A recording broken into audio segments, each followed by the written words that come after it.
What if every black hole that devours matter has a twin? A cosmic mirror that violently expels everything its sibling consumed? What if the Big Bang wasn't the beginning of time, but the explosive exit of a white hole, vomiting forth the entire universe from some other realm? What if, somewhere in the lightless depths between galaxies, there exists an object so fundamentally backwards that light can only escape it, never enter? A celestial trapdoor locked from the inside? These aren't science fiction fantasies. They're mathematical inevitabilities emerging from Einstein's field equations, the same equations that predicted black holes decades before we found them. White holes exist in the pure geometry of space-time, as rigorously defined as their dark counterparts. Yet we've never seen one. We've never detected a whisper of their existence. This isn't just curious, it's one of physics's most maddening mysteries. This is exactly the kind of deep question we tackle every week here on Cosmic Origins Revealed. If you love exploring the boundaries of reality, please take a second to like this video. It truly helps the channel pursue these cosmic mysteries. And now, back to Einstein. The story begins in 1916, mere months after Einstein published his general theory of relativity. A German physicist named Karl Schwarzschild, stationed on the Russian front during World War I, solved Einstein's notoriously complex field equations. His solution described a spherically symmetric gravitational field, what we now call a black hole. But Schwarzschild's mathematics contained a strange symmetry, a temporal mirror image. For every region where gravity pulled inward with infinite strength, the equations suggested an inverse region where gravity pushed outward with equal ferocity. Schwarzschild died of an autoimmune disease contracted in the trenches before his 40th birthday. He never knew his equations predicted the most violent fountains imaginable in the universe. For decades, physicists dismissed this mathematical quirk as unphysical, an artifact of idealized geometry that nature would never permit. Black holes themselves were considered mathematical curiosities, Einstein among the skeptics. Then in the 1960s, astronomers found Cygnus X1, a stellar corpse so dense that nothing, not even light, could escape its pull. Black holes transitioned from theory to reality. White holes remained in limbo. Let me take you on a journey into that limbo, a thought experiment grounded in real physics, exploring what would happen if white holes weren't just mathematical ghosts, but physical objects scattered throughout the cosmos. We'll witness the birth of space-time itself, watch matter explode from nowhere, confront paradoxes that threaten causality, and ultimately ask whether the universe's deepest secret might be hidden in plain sight. To understand white holes, first understand their opposite. A black hole is a region where space-time curves so severely that it traps anything crossing a boundary called the event horizon. This boundary is unidirectional, a one-way membrane in space-time. Cross it moving inward, and you can never return, no matter how powerful your engines. The mathematics is absolute. Inside the horizon, every possible trajectory through space-time leads inexorably toward the singularity, the point where density becomes infinite and physics breaks. Now, reverse time zero. Run Einstein's equations backward, and the black hole inverts. The event horizon becomes an exit rather than an entrance. The singularity transforms from a future endpoint to a past origin. Matter and energy don't fall inward, they erupt outward. This is a white hole, the time-reversed twin of a black hole. The formal definition is elegant. While a black hole is a region of space-time from which nothing can escape to the external universe, a white hole is a region into which nothing from the external universe can enter. The event horizon remains a one-way membrane, but the direction flips. Imagine trying to swim up a waterfall that flows at infinite speed. You could fire a rocket directly at a white hole at the speed of light, and space-time's geometry would carry that rocket backwards, repelling it with the same inevitability that black holes attract. This isn't an energy barrier like a force field in fiction. It's geometry itself refusing entry. Mathematically, white holes are impeccable. The Schwarzschild solution to Einstein's field equations treats time symmetrically. If you replace time coordinate t with -t, transforming future into past, black holes become white holes. The equations don't care about time's direction. They describe both configurations with identical precision. This symmetry is why physicists initially couldn't dismiss white holes. They're built into the very fabric of general relativity. But physics isn't just mathematics. The universe must decide which mathematical possibilities to manifest, and nature appears to have blacklisted white holes. The problem is the second law of thermodynamics. This law states that entropy, roughly disorder or the number of possible microstates of a system, always increases in isolated systems. Time's arrow emerges from this principle. You can't unscramble an egg because the scrambled state has vastly more entropy than the whole egg. The universe evolves from lower entropy states to higher entropy states, which gives time its directionality. Black holes fit perfectly into this framework. When matter falls into a black hole, it seems to disappear, erasing information about its initial state. But in the 1970s, Stephen Hawking and Jacob Bekenstein proved that black holes have entropy, proportional to the surface area of their event horizon. Black holes are the universe's most efficient entropy generators. They increase total entropy just by existing, accelerating the universe's march toward maximum disorder. White holes violate this principle catastrophically. A white hole spontaneously decreases entropy. It takes a highly ordered state, matter and energy compressed at a singularity, and explodes it into space without any external cause. There's no trigger, no prior state leading to the explosion. The white hole simply decides to expel its contents, creating order from disorder, effect without cause. This is thermodynamically backwards. It's like watching the scrambled egg spontaneously reassemble itself into a pristine whole, shell and all. Hawking demonstrated this impossibility in the context of quantum mechanics. Black holes emit thermal radiation, Hawking radiation, as quantum effects at the event horizon create particle-antiparticle pairs with one particle escaping and one falling inward.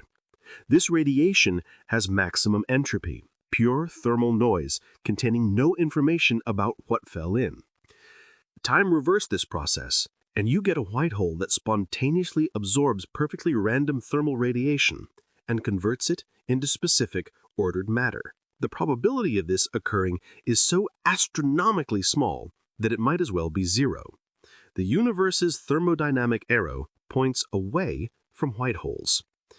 Yet the mathematical symmetry haunts us. If black holes exist, white holes should too. The equations insist. Some physicists argue that white holes might have existed in the early universe, shortly after the Big Bang, when entropy was low and time's arrow hadn't yet firmly established itself. Others propose that white holes might be quantum phenomena, existing for infinitesimal moments before collapsing. Still others suggest our entire observable universe might be the interior of a white hole seen from within, with the Big Bang representing the moment of explosive emergence. These aren't fringe ideas. They're published in peer-reviewed journals by serious theorists wrestling with general relativity's implications. So let's ask the question directly. What if white holes are real? Not everywhere, not common, but somewhere in the vastness of the universe. What if these time-reversed monsters actually exist? The year is 2029. The James Webb Space Telescope's successor, the Gravitational Lens Array, orbiting at L2, detects an anomaly in a galaxy cluster 3.7 billion light-years away. The signal is subtle at first, a gravitational lensing pattern that doesn't match any known massive object. Light from background galaxies bends around something, warping into characteristic Einstein rings, but the mass distribution is wrong. Black holes lens light in predictable ways. Their gravitational field pulls photons into curved trajectories, creating multiple distorted images of background objects. The gravitational lens array has cataloged thousands of these signatures. This new signal exhibits similar lensing strength, indicating an object with millions of solar masses, but the light paths are subtly different. Instead of photons spiraling inward toward a central point, they curve around a region and deflect outward more sharply than models predict. The astrophysics community debates the observation for months. Could it be a measurement error, a previously unknown form of dark matter, a black hole without an event horizon, forbidden by cosmic censorship hypothesis, but theoretically possible? Then comes the breakthrough. A radio telescope array in Chile detects emissions from the object, not accretion radiation or jets, but something unprecedented. The emissions appear to originate from a point source and flow outward in all directions simultaneously. The spectrum is bizarre, broadband radiation spanning from radio waves to gamma rays, with intensity fluctuations suggesting matter is being ejected at relativistic velocities. The object is ejecting material, not consuming it. Over 6 months of intensive observation, the picture clarifies. The object has an event horizon, confirmed by the absence of any surface features or reflected light from that region. But unlike a black hole's horizon, which swallows matter falling inward, this boundary appears to emit matter outward. Spectroscopic analysis of the ejected material reveals hydrogen, helium, heavier elements, ordinary matter at millions of degrees, accelerated to 40% light speed. The physics community fractures into camps. Skeptics argue it must be an unusual active galactic nucleus, a supermassive black hole feeding in an exotic mode. Advocates claim it's exactly what Schwarzschild's equations predicted, a white hole, frozen in the act of expelling matter from its singularity. The debate might have continued for years, if not for what happens next. A research team at CERN publishes a theoretical paper demonstrating that if white holes exist, they must be unstable on cosmological timescales. Their intense radiation they emit should gradually erode the event horizon through a process analogous to Hawking evaporation in reverse. Their models predict that within decades of becoming observable, a white hole should undergo a catastrophic transformation, either collapsing into a black hole or exploding in a burst of gamma rays that would outshine its host galaxy. 3 weeks after the paper's publication, the object brightens by a factor of 10,000. The gamma ray burst lasts 17 seconds. During that time, the object releases more energy than our sun will produce in its entire 10 billion year lifetime. When the glare fades, the gravitational lensing signal has changed. The outward bending light paths have vanished, replaced by the familiar inward spiral of a black hole. The white hole, if that's what it was, has inverted. The time-reversed fountain has become a drain. The universe has corrected an anomaly, transforming a thermodynamic impossibility into something natural and stable. Astronomers rush to scan the skies for similar signatures, and within 5 years they find 12 more candidates. All exhibit the same pattern: gravitational lensing inconsistent with black holes, outward emission of matter and radiation, and eventual collapse into conventional black holes. The longest-lived specimen persists for 83 years before inverting. White holes, it seems, are real but ephemeral. They exist in the narrow gap between mathematical possibility and thermodynamic law. Temporary violations of entropies increase, cosmic glitches that nature quickly resolves. This discovery rewrites our understanding of the universe's evolution. If white holes form occasionally, even rarely, they represent localized reversals of time's arrow, regions where cause and effect run backwards. They challenge our notions of determinism and the nature of physical law. More pressingly, they raise an urgent question: how do white holes form? Where does the matter they expel come from? And most troubling of all, could one form near Earth? The existence of white holes demands an explanation for their origin. And here, general relativity offers a possibility both elegant and unsettling: Einstein-Rosen bridges, more commonly known as wormholes. In 1935, Einstein and his colleague Nathan Rosen explored the full geometry of the Schwarzschild solution and discovered that it describes not just a black hole, but two regions of spacetime connected by a throat, a tunnel through the fabric of reality. One mouth is the black hole we know, an inescapable drain. The other mouth, in a separate region of spacetime, is a white hole, an unapproachable fountain. The Einstein-Rosen bridge connects them through the singularity. Picture this geometry carefully. Matter falling into a black hole doesn't vanish.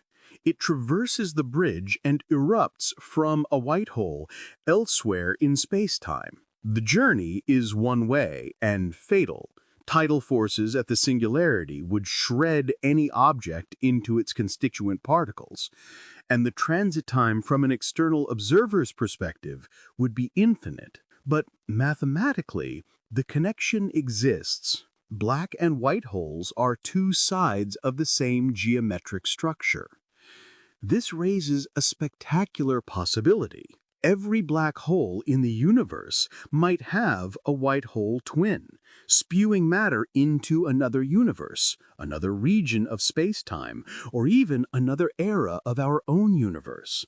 The millions of stellar mass black holes in the Milky Way, the supermassive black holes at galactic centers, each could be connected through spacetime to a corresponding white hole emergent. If this is true, where are they? One answer is that they're hidden in the universe's past. Consider the timeline. Black holes form when massive stars collapse, a process occurring throughout cosmic history.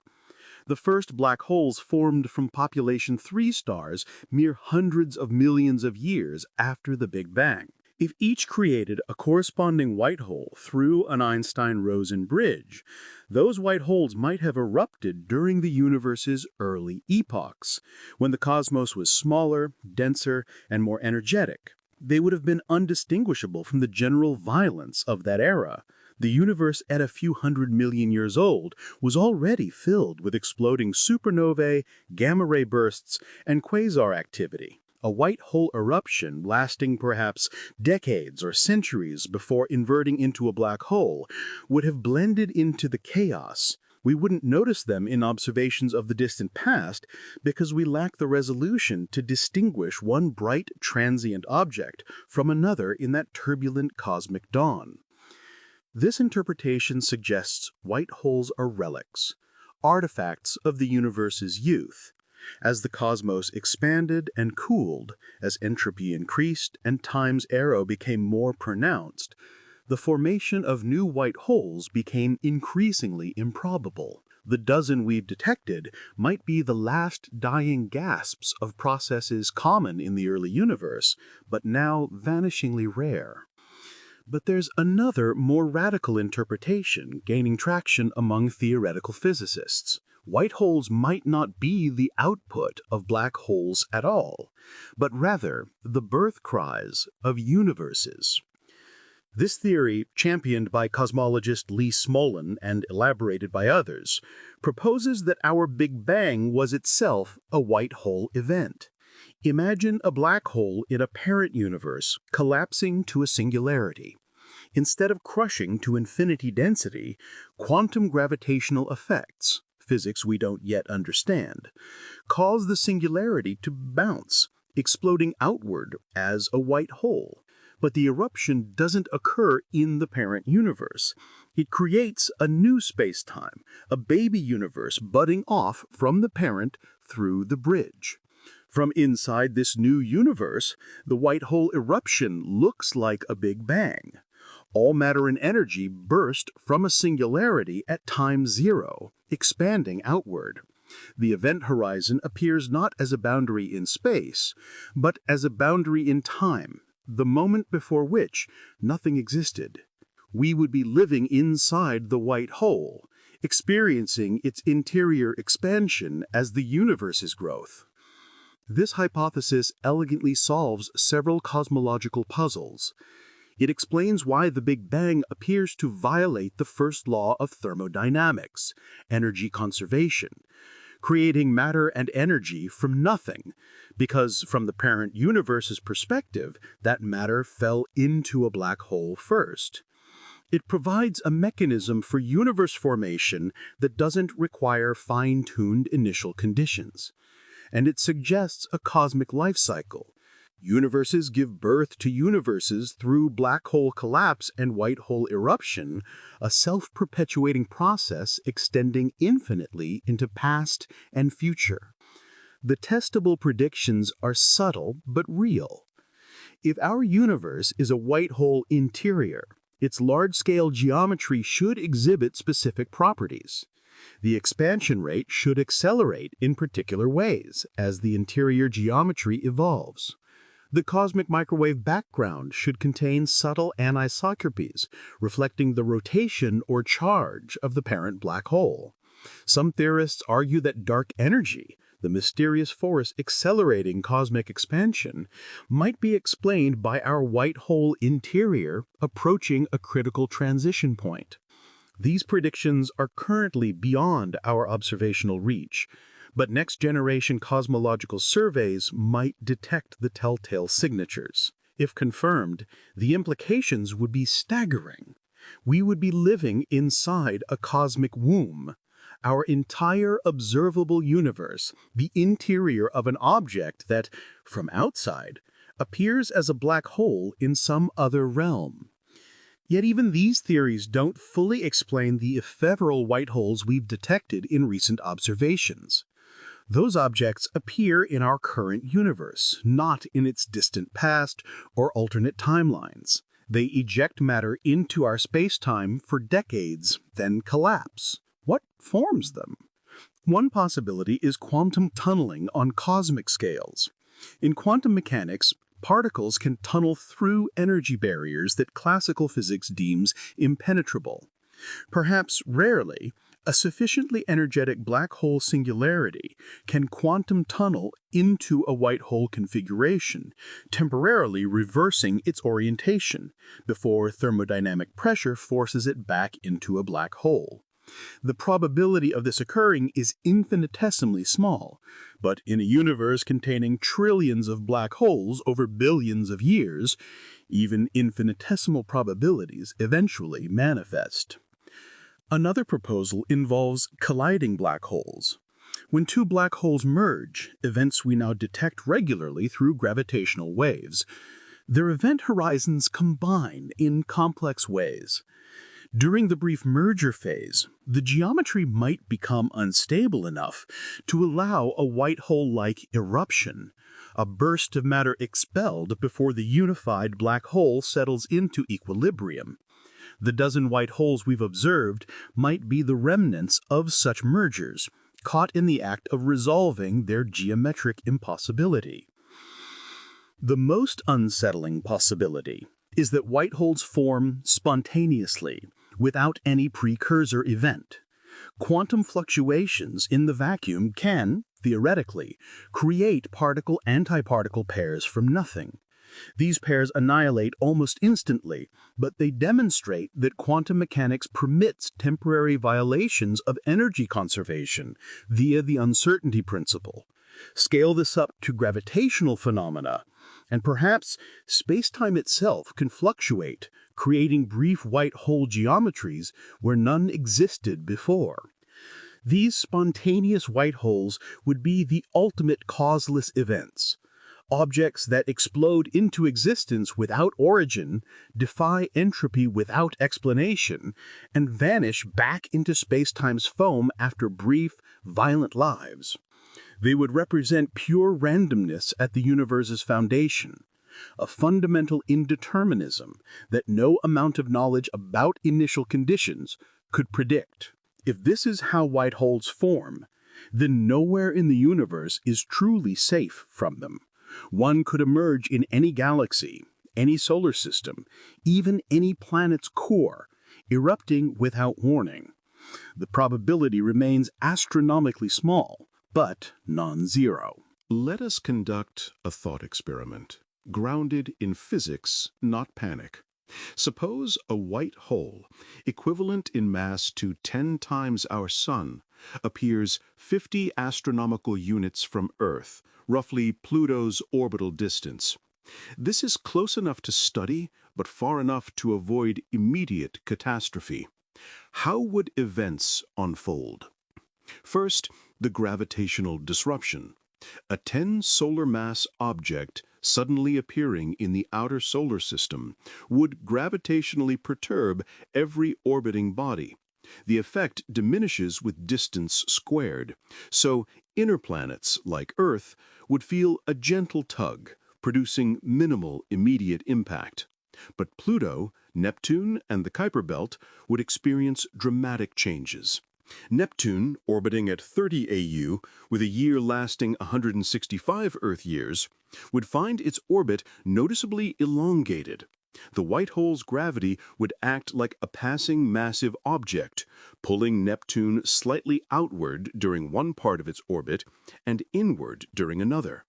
Over centuries, this perturbation would alter Neptune's orbital period by several years. Pluto, even closer to the interloper at 40 AU, would face more severe disruption. Its already eccentric, inclined orbit would become chaotic, potentially leading to ejection from the solar system or collision with Neptune. But gravitational influence would be the least of our concerns. The white hole would be ejecting matter. Based on the dozen observed examples, a 10 solar mass white hole might expel matter at a rate of 0.001 solar masses per year, roughly the mass of 3 Jupiters annually, accelerated to 40% the speed of light. This material would stream outward in all directions, a spherical blast wave of hydrogen, helium, and trace heavier elements at temperatures of tens of millions of degrees. At 50 AU distance, this plasma would reach Earth in approximately 7 days. The energy flux arriving at Earth would depend on the ejection rate and our position relative to the white hole. If we're fortunate, positioned such that the ejected matter flows mostly in other directions, we might only receive a fraction of the total output. Even so, the radiation intensity would be catastrophic. Consider the numbers. The kinetic energy of matter moving at 0.4 C is given by relativistic formulas. Each kilogram carries about 8 times 10 to the 16th joules, roughly equivalent to 20 megatons of TNT. Multiply by the total mass being expelled per second, and the white hole's energy output dwarfs that of our Sun by factors of millions. A tiny fraction of this energy, intercepted by Earth, would be equivalent to thousands of simultaneous nuclear detonations across our entire atmosphere. The first sign would be astronomical. Telescopes worldwide would detect a new, blindingly bright object in the sky, outshining Venus, then the Moon, then becoming visible during daytime within hours. Its spectrum would be blue-white, characteristic of extremely hot plasma. Astronomers would immediately recognize the object's impossibility. No star could appear that suddenly at that brightness. Within a day, space-based observatories would detect the approaching radiation wavefront. X-rays and gamma rays traveling at light speed would arrive first. Earth's atmosphere would absorb most of this high-energy radiation, heating the upper atmosphere catastrophically. The stratosphere would heat by thousands of degrees, nitrogen and oxygen molecules dissociating into atoms. The ozone layer would be obliterated entirely in minutes. Then the particle storm would arrive. Protons, alpha particles, electrons, all traveling at 40% light speed, would slam into Earth's magnetosphere. Our planet's magnetic field, which normally deflects solar wind particles around the poles, would be overwhelmed. The radiation belts would energize beyond anything ever recorded, and particles would cascade down magnetic field lines, precipitating into the atmosphere at all latitudes. Aurora would erupt worldwide, not the gentle curtains of green and red we associate with northern lights, but searing white brilliance filling the entire sky, day and night. The atmosphere would glow like a fluorescent bulb. Ionization would be so intense that radio communication would become impossible globally, every frequency jammed by atmospheric noise. The surface radiation dose would climb rapidly. Within hours, anyone outdoors would receive lethal doses of ionizing radiation, hundreds of sieverts, enough to cause death within days even with medical intervention. Buildings would provide some shielding, but their walls would become radioactive themselves as neutrons generated in atmospheric interactions penetrated structures and activated materials. But the real killer would be the heat. As the ejected matter interacted with Earth's magnetosphere and atmosphere, its kinetic energy would convert to thermal energy. The upper atmosphere would heat to temperatures exceeding 10,000 degrees Celsius. This heat would radiate downward, and while most wouldn't penetrate to the surface directly, the sheer energy influx would begin heating the lower atmosphere through thermal conduction and radiation. Within 48 hours, global temperatures would climb, not slowly as with climate change, but rapidly, several degrees per hour. Ocean surfaces would begin to boil in regions directly facing the white hole. Forest fires would ignite spontaneously across continents as thermal radiation ignited dry vegetation. The polar ice caps would melt catastrophically, releasing water vapor into the atmosphere. This creates a runaway greenhouse effect. Water vapor is a powerful greenhouse gas. As more water evaporates, the atmosphere traps more heat, causing more evaporation. Within a week, Earth's surface temperature would exceed 100 degrees Celsius globally. The oceans would boil away, filling the atmosphere with steam. The surface would become uninhabitable, all life sterilized by heat and radiation. But perhaps we get lucky. Perhaps the white hole's eruption is short-lived, lasting only days before it collapses into a black hole, as observed examples suggest. Does this save us? Not really. Even a brief exposure would be catastrophic. The ozone layer's destruction would take decades to recover naturally, and during that time, surface life would be exposed to lethal UV radiation from the sun. The thermal spike would still cause enough ocean evaporation to trigger runaway warming. The accumulated radiation dose would cause cancer rates to spike among survivors, and genetic damage would affect future generations. Moreover, once the white hole collapses into a black hole, we'd have a new problem: a 10 solar mass black hole in the outer solar system. Its gravitational influence would continue perturbing planetary orbits indefinitely. Over millions of years, these perturbations would accumulate, potentially destabilizing the entire solar system architecture. Neptune might be ejected, leaving the outer system with only Uranus as a giant planet. The Kuiper belt would be scattered, sending comets plunging toward the inner system, increasing impact rates on Earth for millions of years. Mars's orbit could become chaotic, potentially leading to a close encounter with Earth that would be gravitationally devastating for both worlds. In the worst case, the black hole's gradual orbital migration might bring it closer to the Sun over geologic time. If it ever passed within a few AU of Earth, tidal forces would be sufficient to trigger massive earthquakes and volcanic eruptions. A really close pass within 0.1 AU could tidally disrupt Earth entirely, tearing the planet into a ring of debris. Even a white hole appearing at 50 AU, far beyond the realm of planets, would be an extinction-level event, with long-term consequences extending for millions of years. And this scenario assumes we're far from the primary eruption zone. If a white hole appeared closer, inside the asteroid belt, or, God forbid, inside Earth's orbit, survival would be impossible. Imagine a solar mass white hole materializing at 1 AU from Earth, roughly where Earth's orbit is now. The radiation and particle flux would increase 10,000-fold.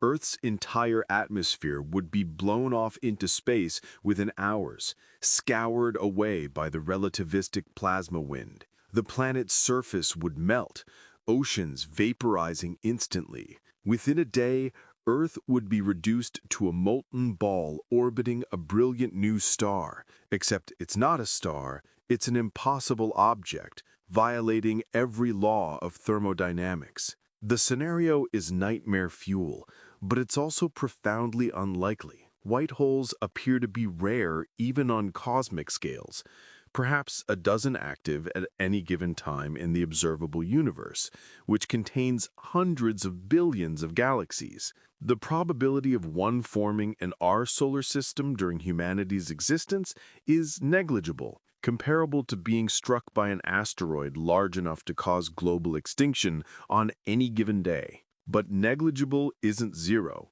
and this fact introduces a peculiar psychological burden. We live in a universe where, at any moment, space-time could hiccup and vomit forth a destroyer of worlds without warning or reason. No preparation would save us.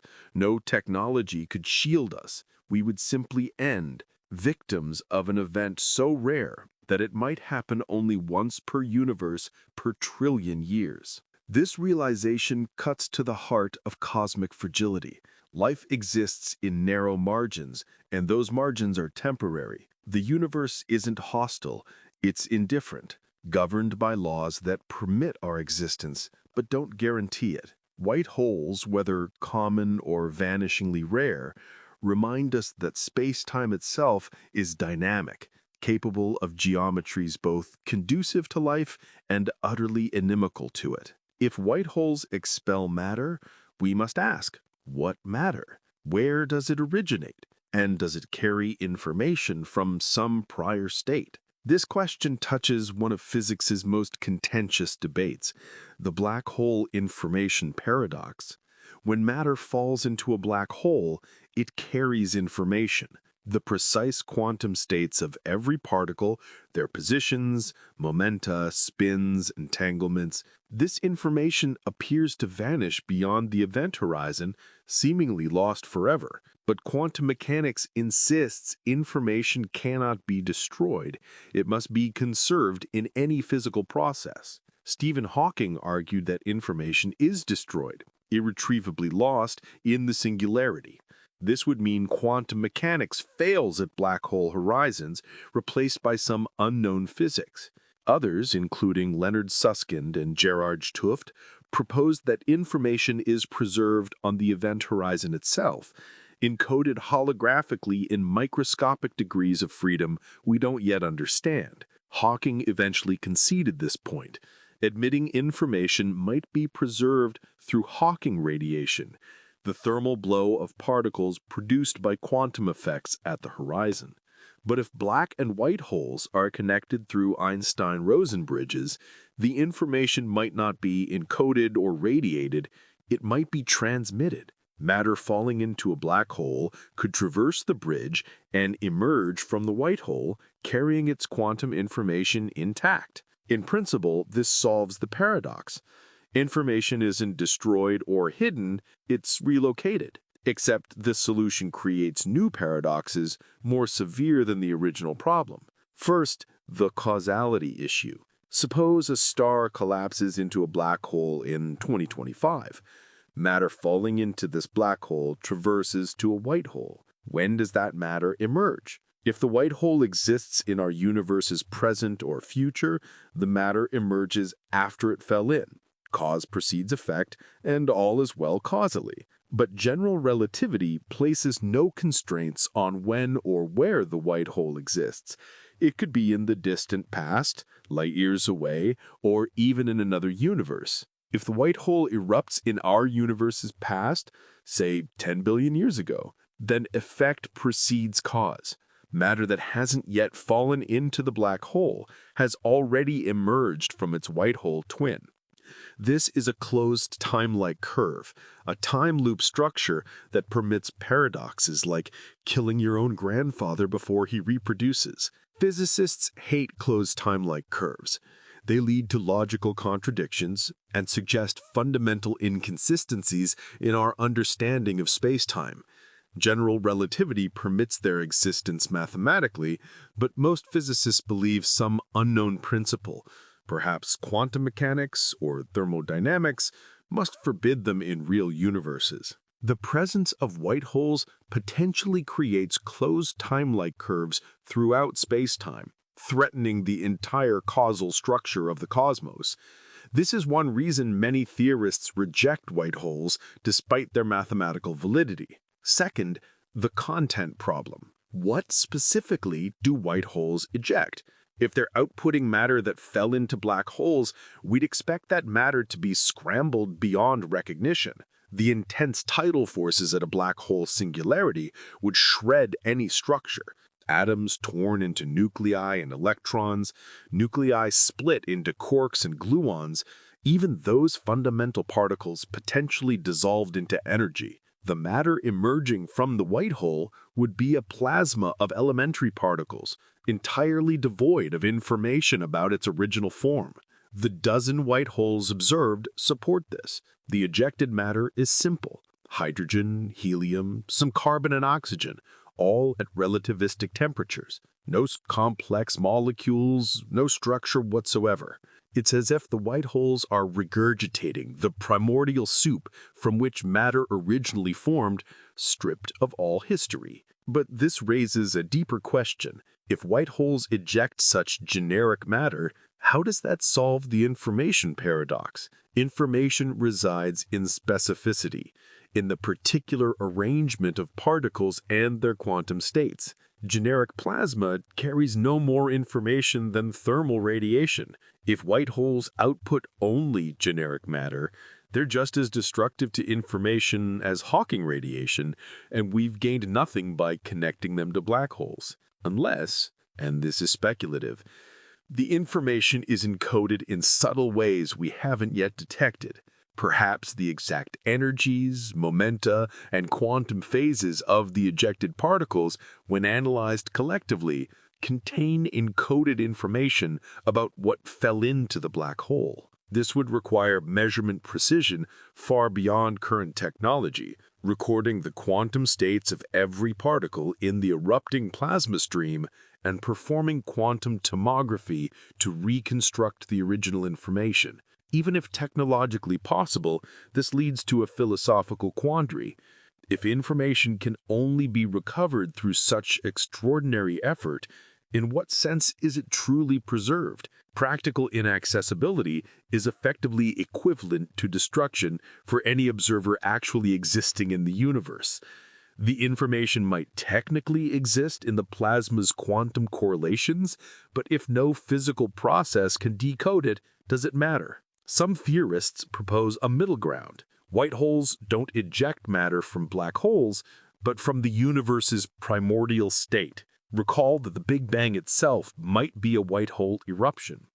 Perhaps all white holes tap into that primordial reservoir, ejecting matter that existed at the universe's birth before it condensed into stars, planets, and people. In this view, white holes aren't drains in reverse, but sources connected to creation itself. This interpretation elegantly explains why white hole ejecta resembles Big Bang nucleosynthesis products. It's literally the same matter, freshly produced. It also avoids causality violations. The matter isn't coming from the future or past, but from a timeless reservoir underlying space-time. But it raises metaphysical questions. Where is this reservoir? If the Big Bang was a singular event 13.8 billion years ago, how can white holes still draw from it in the present? Does the Big Bang exist eternally in some higher dimension, continuously feeding matter into space-time through white hole apertures? Or does each white hole represent a local mini-bang, a small-scale repetition of creation?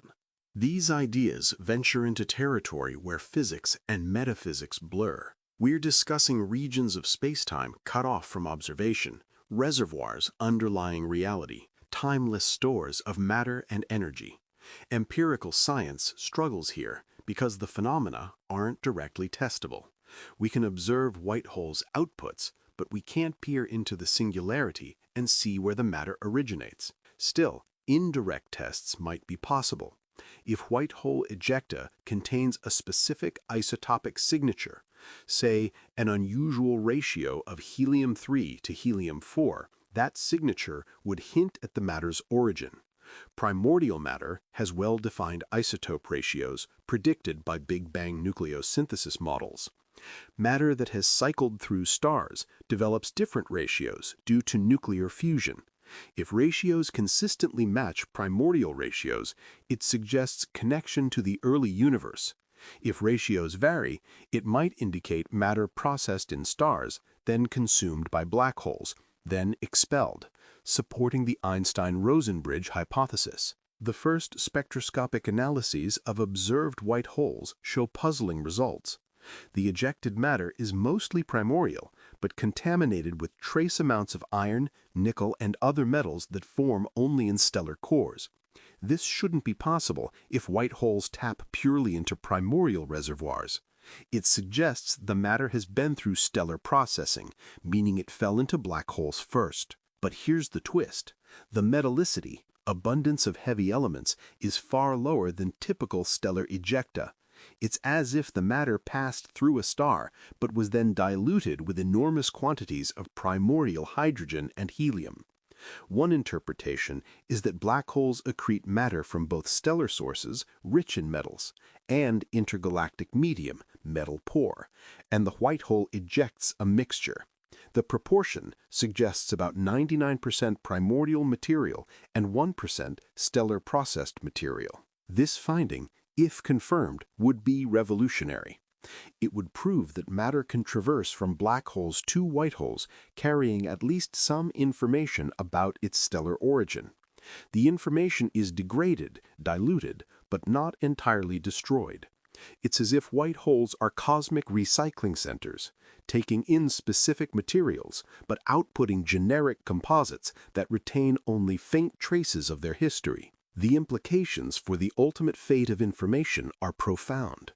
If information can survive the journey from black hole to white hole, albeit in degraded form, then the universe might be fundamentally information-conserving after all.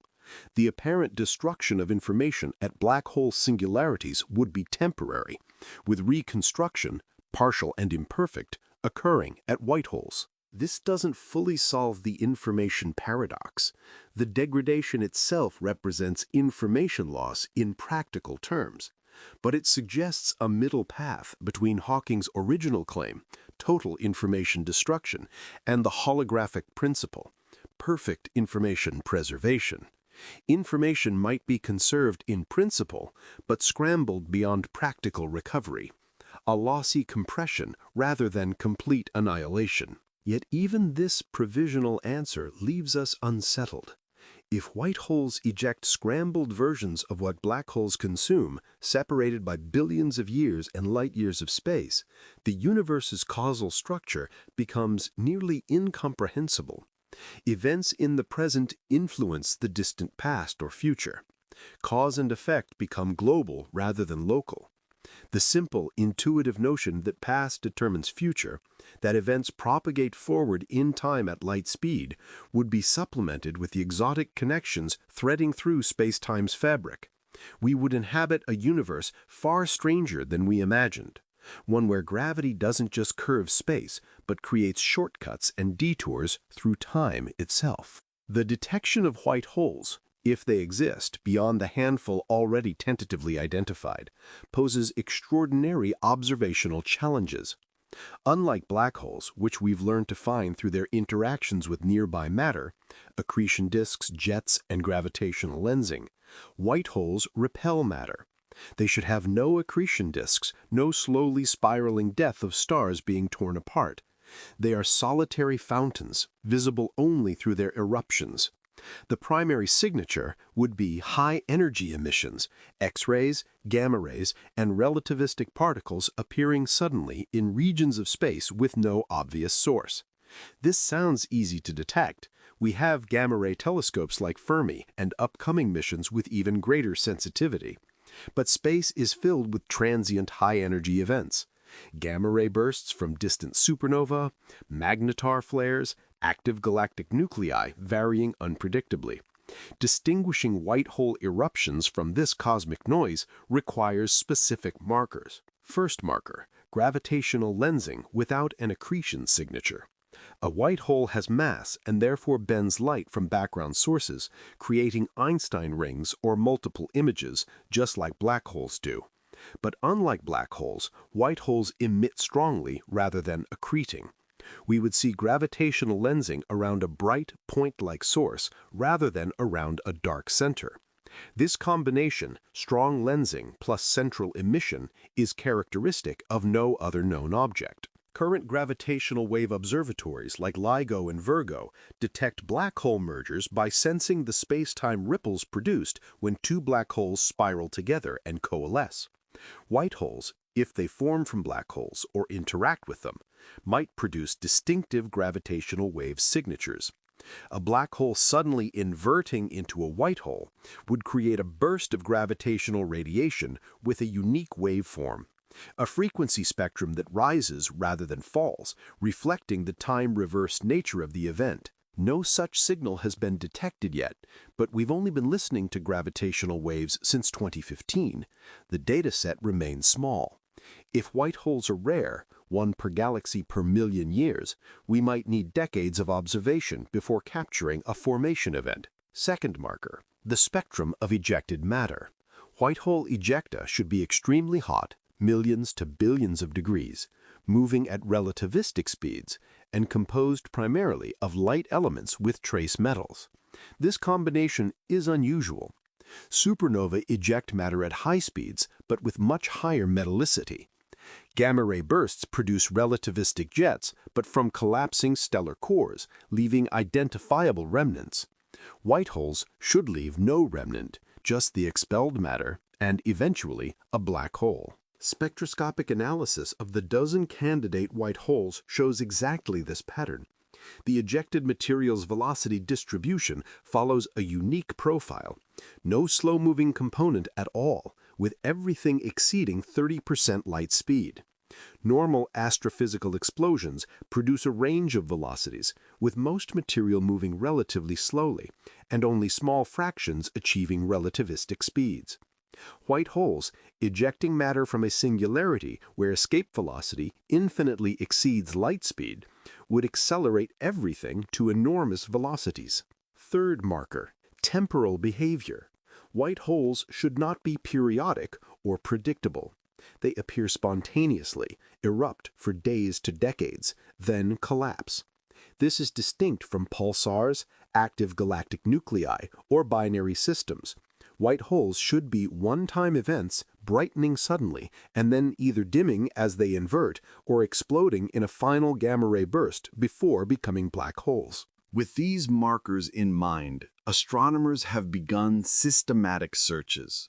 Wide-field survey telescopes like the Vera Rubin Observatory, scanning the entire visible sky every few nights, are perfectly positioned to catch white holes in the act of erupting.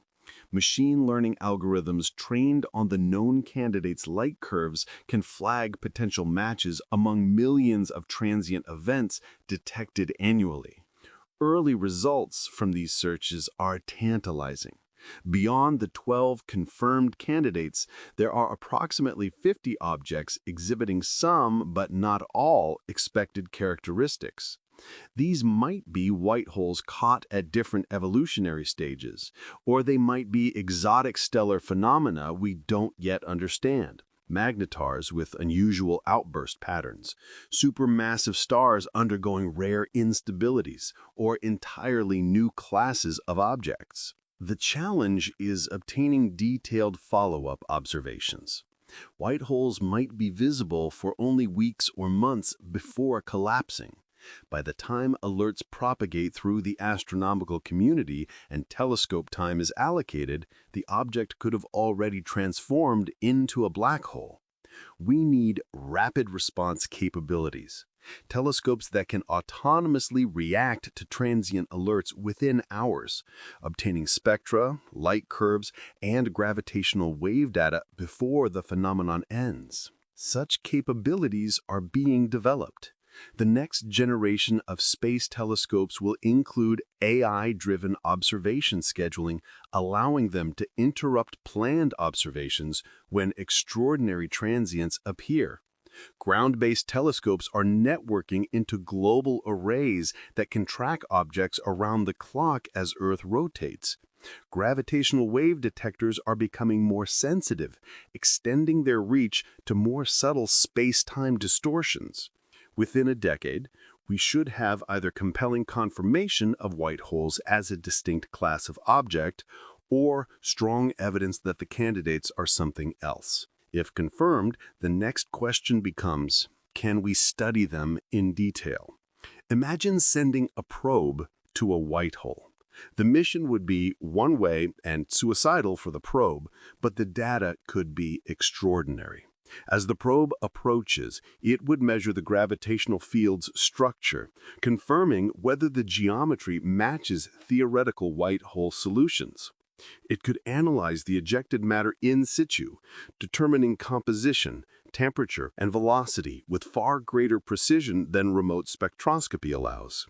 Most dramatically, the probe could attempt to approach the event horizon. Unlike black hole horizons, which devour everything crossing them, white hole horizons repel. The probe would experience increasing resistance as it neared the boundary, its engine struggling against the outward curvature of spacetime. At some distance, the required thrust to continue approaching would exceed any physically realizable engine power. The probe would stall, unable to advance further despite full thrust. This would be the first direct measurement of spacetime's geometric forces. We've measured gravity's pull countless times. Every satellite orbit is a measurement of Earth's gravitational field. But we've never measured spacetime pushing, rejecting an object trying to enter a forbidden region. The data from such an encounter would test general relativity in a regime never before accessed. If the probe carries quantum communication equipment, it might even test information paradox hypotheses.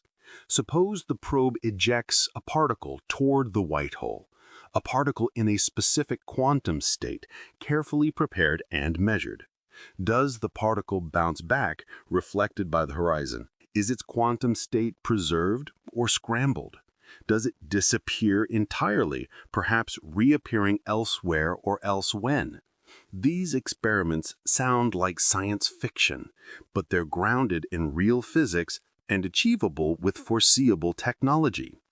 The primary limitation is finding a white hole close enough to reach within reasonable mission frame times.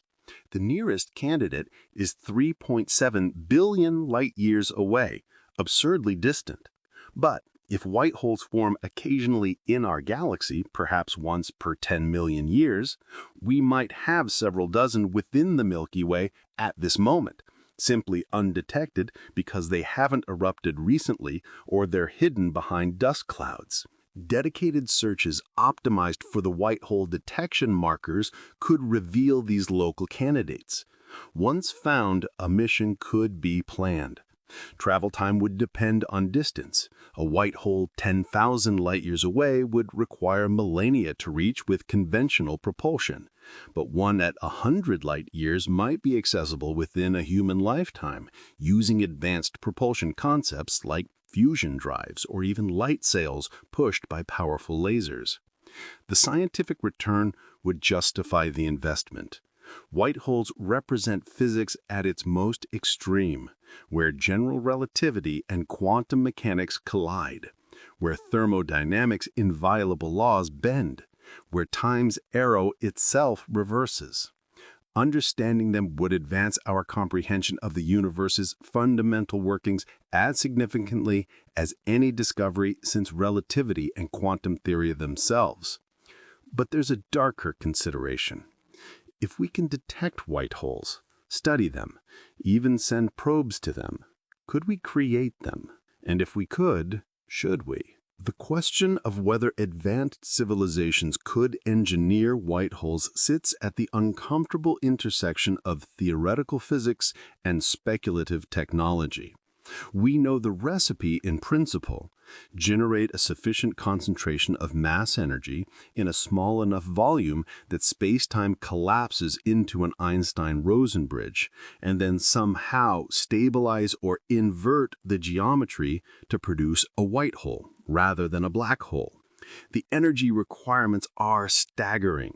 Creating even a microscopic black hole, one with the mass of Mount Everest compressed to the size of a proton, requires energies exceeding anything humanity can generate.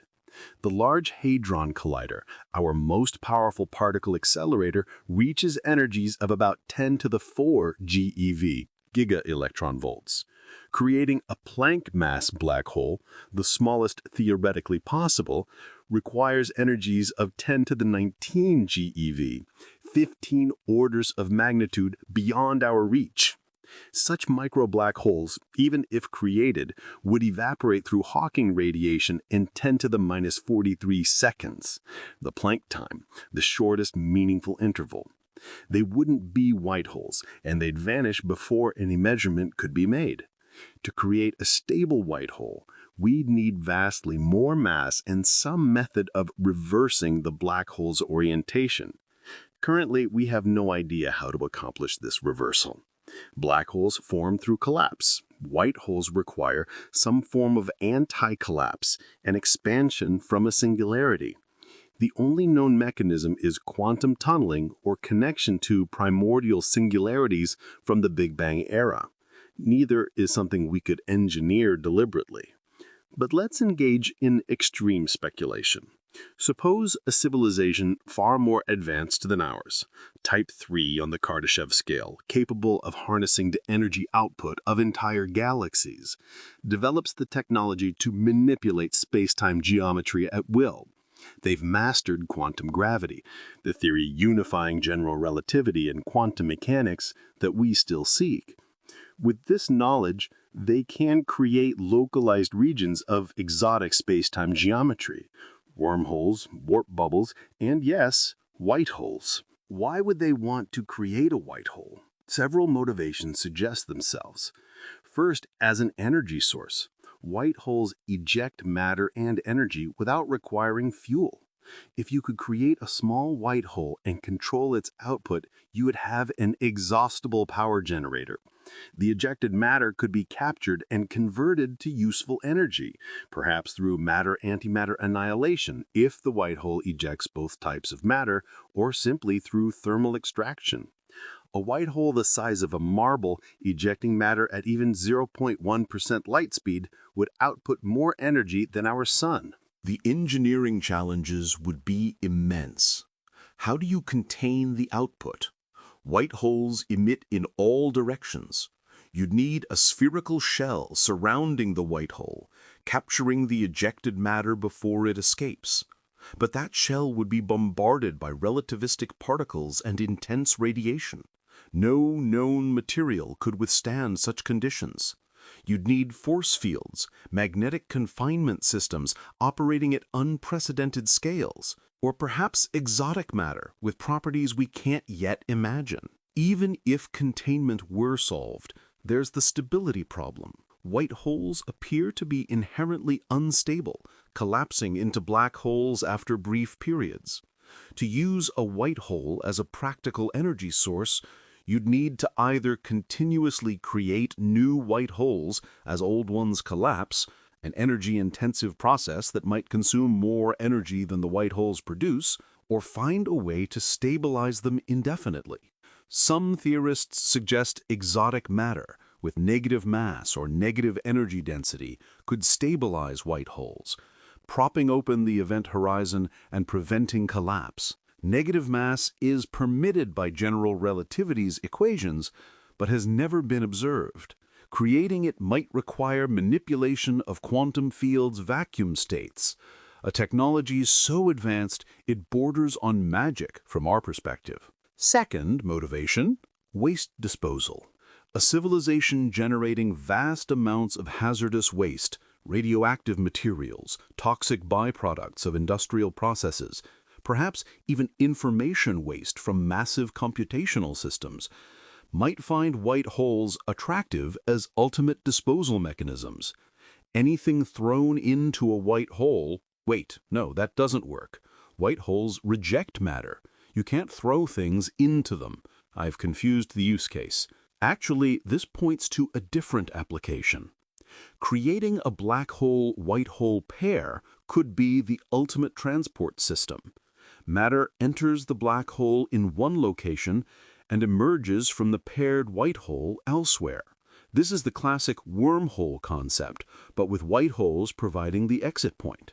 If such a transport network were possible, it would revolutionize space travel and communication. Instead of journeying for years between stars at subluminal speeds, you'd simply enter the black hole portal and instantly, from your perspective, emerge light years away. The engineering challenges remain profound, stabilizing both ends of the wormhole, ensuring they don't evaporate, navigating the tidal forces near the singularities. But the potential benefits would justify enormous investment. Except there's a fundamental problem. Everything we know about Einstein-Rosen bridges indicates they're non-traversable. The throat connecting black and white holes pinches off faster than light speed, crushing anything attempting to pass through before it can reach the other side. Making a traversable wormhole requires exotic matter to hold the throat open, and even then, quantum effects might destroy the structure. Third motivation, and perhaps most unsettling, weaponization. If you could create a white hole near an enemy's location, you'd have an unblockable weapon of apocalyptic power. The radiation and particle flux would sterilize planets, boil oceans, ignite atmospheres. Unlike conventional weapons that can be defended against with shields or distance, a white hole's effects propagate at light speed and can't be blocked without impossibly advanced technology. A civilization possessing white hole weaponry would have ultimate military superiority. No defense could withstand them. The strategic implications are chilling. Any conflict between civilizations at this technological level would risk rapid escalation to mutual annihilation as both sides unleash white hole weapons in desperation. This raises the possibility that white holes are regulated by universal laws we don't yet understand. Not physical laws, but governance structures imposed by ancient, powerful civilizations. Perhaps advanced societies universally agree that certain technologies, including white hole engineering, are too dangerous to develop or deploy. Violations are met with overwhelming force from galactic-scale peacekeeping entities. This is pure speculation, but it addresses a puzzle. If white hole technology is possible for sufficiently advanced civilizations, why don't we see evidence of it being used throughout the universe? Why aren't white holes more common, scattered across galaxies, as the discarded tools or weapons of ancient wars? One answer is that white hole technology isn't possible, that some fundamental principle we haven't discovered forbids their artificial creation. Another answer is that civilizations sufficiently advanced to create white holes universally recognize the catastrophic risks and refrain from doing so, enforced by mutual deterrence or higher authority. A third, darker answer is that civilizations which develop white hole technology inevitably destroy themselves with it. Perhaps every attempt to create a controlled white hole ends in uncontrolled eruption, sterilizing the home planet of the civilization that attempted it. The rarity of white holes would then reflect the rarity of civilizations sufficiently advanced, yet sufficiently reckless to try. This scenario, civilizations destroying themselves with technologies beyond their wisdom to control, is a common theme in discussions of advanced technology. Nuclear weapons brought humanity to the brink in the 20th century. Artificial intelligence raises similar concerns today. White holes would be orders of magnitude more dangerous, offering powers godlike in scope but catastrophic if misused. From our current vantage point, the engineering of white holes remains firmly in the realm of science fiction. We lack the energy, the theoretical understanding, and the technological infrastructure. We can't even create stable microscopic black holes, let alone invert them into white holes or control their behavior. But physics doesn't forbid it. The laws of nature, as we currently understand them, permit white holes' existence. If they can exist, sufficiently advanced technology might create them. And if they can be created, eventually, someone, somewhere, will try. Whether this happens in humanity's future depends on paths we'll choose over coming centuries, whether we develop the wisdom to match our growing power, whether we encounter or become the advanced civilizations with such capabilities, and whether the universe itself contains safeguards, physical or otherwise, preventing the most dangerous technologies from being realized. For now, white holes remain nature's mystery, not our tool. And perhaps that's for the best. Beyond the physics and engineering, white holes force us to confront profound questions about time, causality, and the nature of existence itself. These questions don't have answers in equations or experiments. They reside at the boundary where science shades into philosophy. Consider the arrow of time. We experience time as flowing in one direction, past to future, cause to effect, entropy increasing. This flow feels fundamental, built into the structure of reality. Yet physics tells us the arrow is emergent, not fundamental. The basic laws, Newton's laws, Maxwell's equations, Schrödinger's equations, even Einstein's field equations, work equally well with time running forward or backward. Mathematically, past and future are symmetric. The arrow emerges from thermodynamics. Systems naturally evolve toward higher entropy states because there are vastly more high entropy configurations than low entropy ones. It's not that low entropy states are forbidden, they're just staggeringly improbable. An intact egg is low entropy. A scrambled egg is high entropy. Break the egg and it scrambles spontaneously because there are effectively infinite ways to be scrambled, but only one way to be intact. White holes violate this principle locally. They are low-entropy objects producing high-entropy outputs without external cause, eggs unscrambling themselves. In a universe where time's arrow points toward increasing entropy, white holes point backward. They are temporal paradoxes made manifest. What does it mean to exist near such an object? Would we experience time differently in its vicinity? The answer is subtle. Our local experience of time's passage depends on our brain's thermodynamic processes, all of which increase entropy. Neurons firing, memories forming, thoughts progressing, all involve entropy increases. Near a white hole, these processes would continue normally. We wouldn't feel time running backward or experience reversed causality. But we would witness the white hole doing the impossible. We'd see matter erupting from the event horizon without source, energy appearing without cause. If we could survive the radiation, we couldn't, but in principle, we'd observe events that violate our intuitions about cause and effect. This wouldn't change our experience of time's flow, but it would shatter our confidence that the universe operates on principles we understand. Imagine the psychological impact on the first humans to study a white hole up close.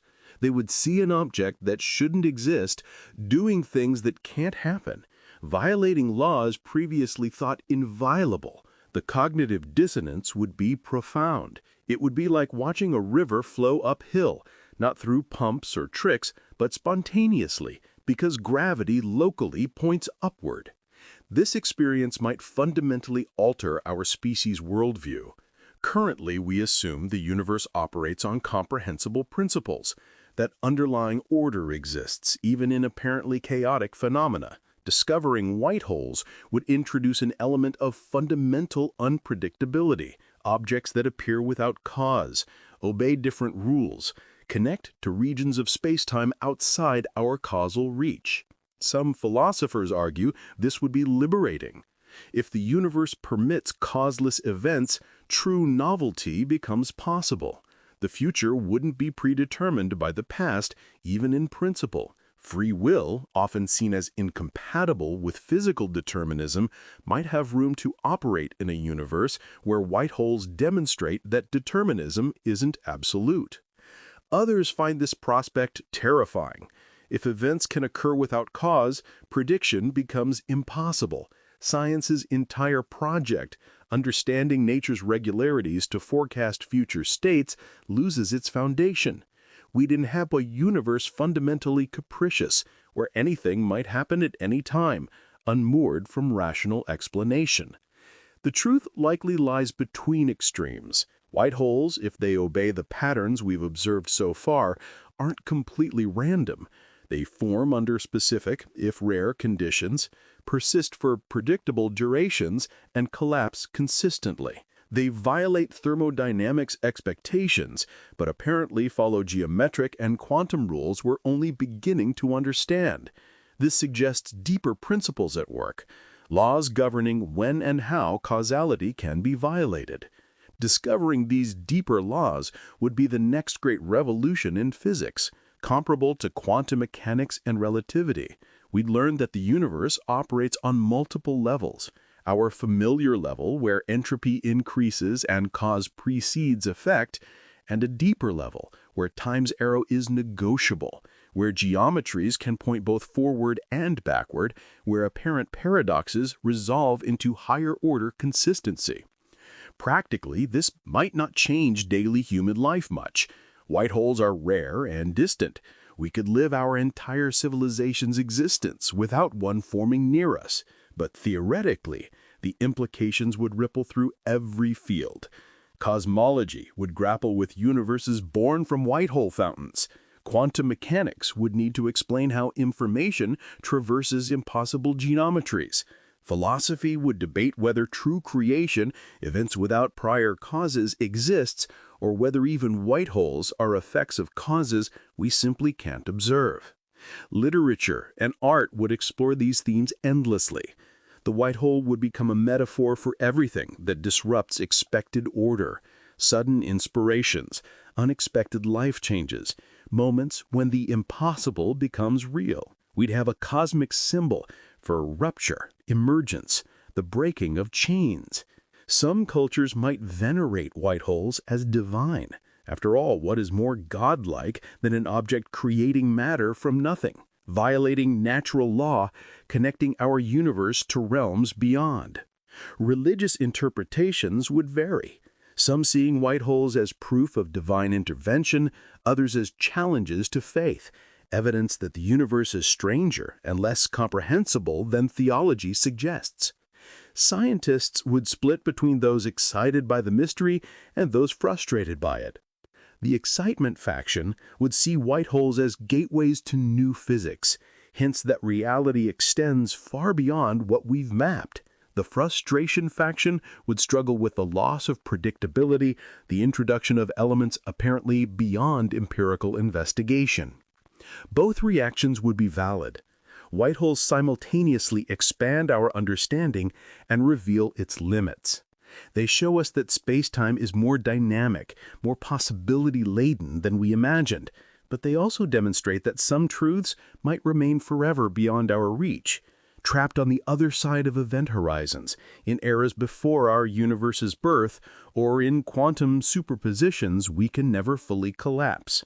This is the philosophical vertigo white holes induce, the realization that we live in a universe vaster and stranger than our theories can capture, where the impossible sometimes occurs, where time itself might not be what we think it is. We stand at the edge of an abyss, looking down into space-time's depths, and occasionally something looks back, a fountain of matter erupting from nowhere, a white hole reminding us that reality doesn't owe us comprehensibility. One of the most tantalizing implications of white holes involves the multiverse. The hypothesis that our observable universe is just one among countless others, each with potentially different laws of physics, constants, and histories. White holes as potential exits from black holes might be the connective tissue linking these separate realities. The reasoning goes like this. If Einstein-Rosen bridges connect black and white holes through space-time, and if space-time can branch into separate regions that never interact, different universes, then matter falling into a black hole in our universe might emerge from a white hole in another universe entirely. This isn't just speculation. The mathematics of general relativity permits solutions where space-time has multiple disconnected regions. The Schwarzschild solution itself, when fully extended, describes 4 regions. 2 asymptotically flat spacetimes, universes, connected by both a black hole and a white hole. Diagrams of this geometry, called Penrose diagrams, show matter falling into the black hole in one universe and potentially emerging from the white hole in the other. In practice, these bridges are unstable. Any slight perturbation, even a single photon traversing the bridge, causes it to collapse faster than anything can cross. The 2 universes pinch off from each other, becoming permanently disconnected. But in the early universe, conditions might have been different. Quantum fluctuations could have created momentarily stable bridges, allowing matter to flow between nascent universes before the connections collapsed. If this occurred, our universe might be part of a vast cosmic ecosystem where matter cycles between universes through black hole-white hole pairs. Stars form, collapse into black holes, and their matter exits through white holes elsewhere, seeding new star formation in other realities. Over eons, the multiverse would become an intricate network of matter exchange. Each universe both source and sink for cosmic material. This has profound implications for the fine-tuning problem. The observation that our universe's physical constants seem precisely calibrated to allow complex structures and life to exist. Change the strength of gravity by even 1%, and stars either burn out too quickly or never ignite. Alter the electromagnetic force slightly and atoms don't form. The universe's hospitality to life appears improbably lucky. One explanation is the anthropic principle. We observe a life-friendly universe because we couldn't exist in any other type. Among countless universes with random parameters, we inevitably find ourselves in one where our existence is possible. This explanation is unsatisfying to many physicists. It's max of giving up on deeper explanations. But it gains credibility if universes actually exist in vast numbers. White holes provide a mechanism for universe generation that naturally produces large numbers of universes with varying properties. Each black hole that forms in a parent universe could give birth to a baby universe through its white hole twin. The baby universe's physical constants might be slightly different from the parents, inherited with small mutations analogous to biological reproduction. Over cosmic time, this process generates a population of universes with diverse properties. In this scenario, our universe isn't special.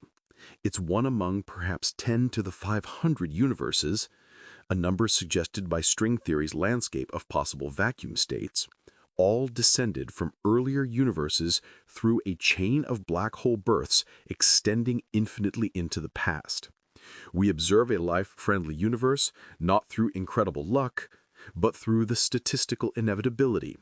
Among vast numbers of universes, some will have the right properties, and observers will always find themselves in those. Physicist Lee Smolin formalized this concept as cosmological natural selection. Universes that produce many black holes have many offspring universes. If physical constants that produce abundant black holes also happen to allow life, perhaps because both require similar conditions, long-lived stars, stable atoms, then life-friendly universes would dominate the multiverse population through a form of evolution. The hypothesis makes predictions. Our universe should be near optimal for black hole production. If Smolin is correct, slight tweaks to physical constants in either direction should reduce black hole formation rates. Some studies suggest this holds true, others are inconclusive. The hypothesis remains actively debated. But whether or not cosmological natural selection is correct, the broader concept stands. White holes could be the birth cries of universes, and our entire reality might be the interior of a white hole event, experiencing the Big Bang from within while appearing as a black hole to external observers in a parent universe. This possibility triggers existential vertigo more profound than anything previously discussed. Not only are we tiny organisms on a small planet in a vast universe, we're organisms inside a gravitational structure that from outside is a dimensionless point. Our universe's 13.8 billion year history and 93 billion light-year expanse might be compressed to zero size when viewed from the parent universe. All of space and time as we know it would be interior geometry, invisible to external observers. What would this mean for our sense of reality? Nothing changes experientially. We'd still experience space as expansive and time as flowing. But cosmologically, it recontextualizes everything. The Big Bang wasn't the absolute beginning, but a transition. The moment our universe budded off from a parent universe. The universe's expansion isn't space being created ex nihilo, but the interior of a white hole geometry growing as it must given the initial conditions set by whatever fell into the parent black hole. Questions cascade. Does the parent universe still exist? Can we ever detect or communicate with it? Is our universe destined to produce black holes that birth their own baby universes, continuing the cycle? When our universe ends, whether it in heat death, big crunch, or some other fate, does it correspond to an event in the parent universe, the white hole finally collapsing and inverting to become a black hole there? No experiment we can currently conceive would answer these questions. We're trapped inside the event horizon of our own existence, unable to observe the exterior. The parent universe, if it exists, is causally disconnected from us. Information can't flow backwards across a white hole horizon, any more than it can escape a black hole horizon. Yet perhaps indirect evidence exists. Certain anomalies in cosmological data, unexplained correlations in the cosmic microwave background, unexpected large-scale structures, the nature of dark energy, might reflect our universe's white hole interior geometry. Researchers are developing models to predict what signatures would appear if we live inside a white hole. Future observations might either confirm or refute the hypothesis. Until then, we're left with the haunting possibility that our entire existence is a temporary fluctuation in some vaster reality, a bubble of space-time that emerged from a fountain elsewhere and will eventually collapse, becoming a drain ourselves, continuing matter's eternal cycle through the garden of forking universes. All the white holes we've observed eventually collapse into black holes. This transformation appears to be inevitable, but the process and its implications deserve close examination. What does it mean for a white hole to die? And what does this tell us about the universe's ultimate fate? The transformation begins with instability. A white hole's event horizon is precariously balanced, a geometric configuration that thermodynamics finds abhorrent. The second law demands entropy increase, and white holes represent entropy decrease, order from disorder. Nature pushes back. Quantum fluctuations at the horizon provide the mechanism. In quantum field theory, the vacuum isn't empty, but seethes with virtual particles constantly appearing and annihilating. Near a white hole horizon, these fluctuations get amplified. Some virtual particles become real, extracting energy from the white hole's geometry. This is the reverse of Hawking radiation. Instead of black holes emitting particles and slowly evaporating, white holes absorb quantum noise and gradually build up mass. As mass accumulates, the event horizon grows. The geometry begins to shift. The region that repelled matter starts to weaken. Ejection slows. Eventually, a critical threshold is reached where the geometry flips. The white hole inverts into a black hole.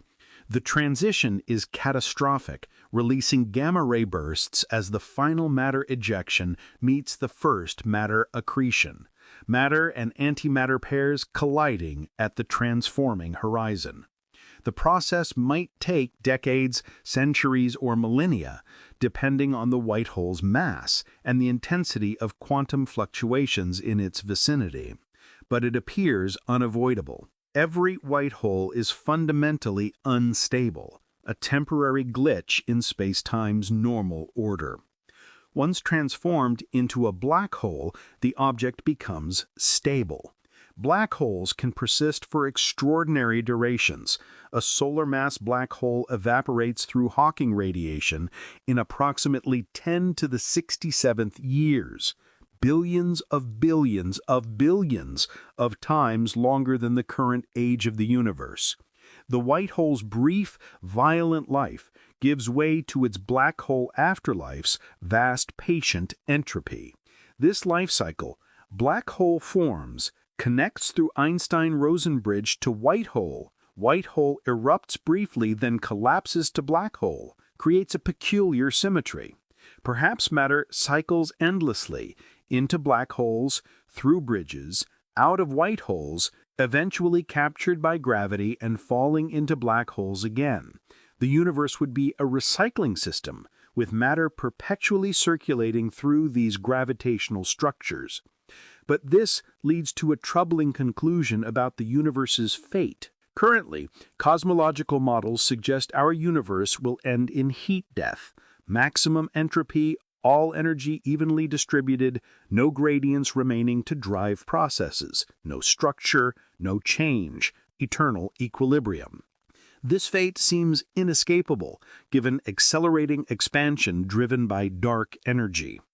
White holes complicate this picture. If they represent temporary entropy decreases, localized violations of the thermodynamic arrow, then perhaps the universe contains mechanisms for perpetual renewal.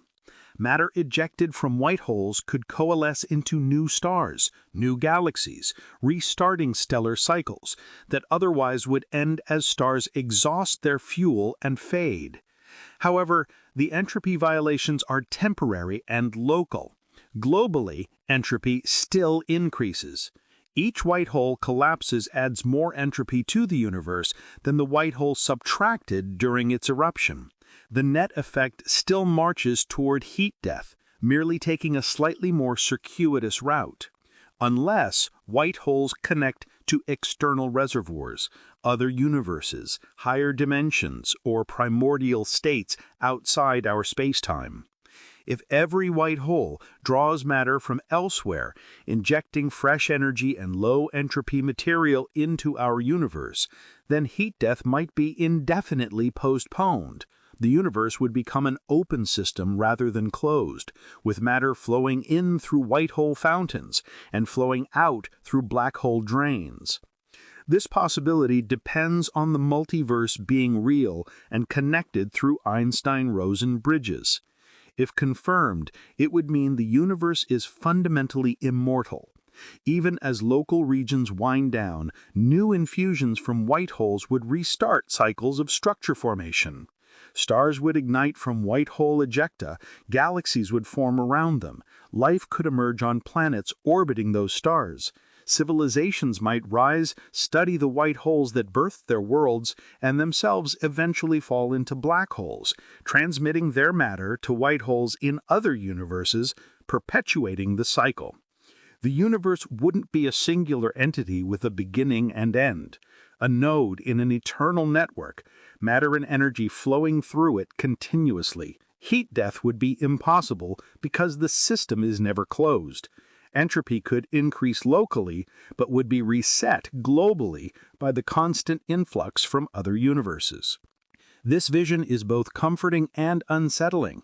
Comforting because it suggests existence is eternal, that something rather than nothing persists forever. Unsettling because it means our universe lacks uniqueness. We're one bubble among countless, our entire history a minor fluctuation in an infinitely vaster structure. It also raises the question of ultimate origins. If universes birth universes eternally through black hole-white hole pairs, was there ever a first universe, or does the chain extend infinitely into the past, an eternal cycle with no beginning? Some physicists embrace this infinite regress, arguing that existence requires no ultimate explanation. It simply is, has always been, and will always be. Others find it philosophically unsatisfying, a failure to answer the deepest question: why is there something rather than nothing? White holes don't resolve this question, but they reframe it. Instead of asking why our universe exists, we must ask why the multiverse exists. Instead of explaining the Big Bang's origin, we must explain the origin of the black hole-white hole cycle itself. The mystery doesn't vanish, it merely relocates to a higher level. Perhaps that's the ultimate lesson of white holes. Every answer generates new questions. Every explanation reveals deeper mysteries.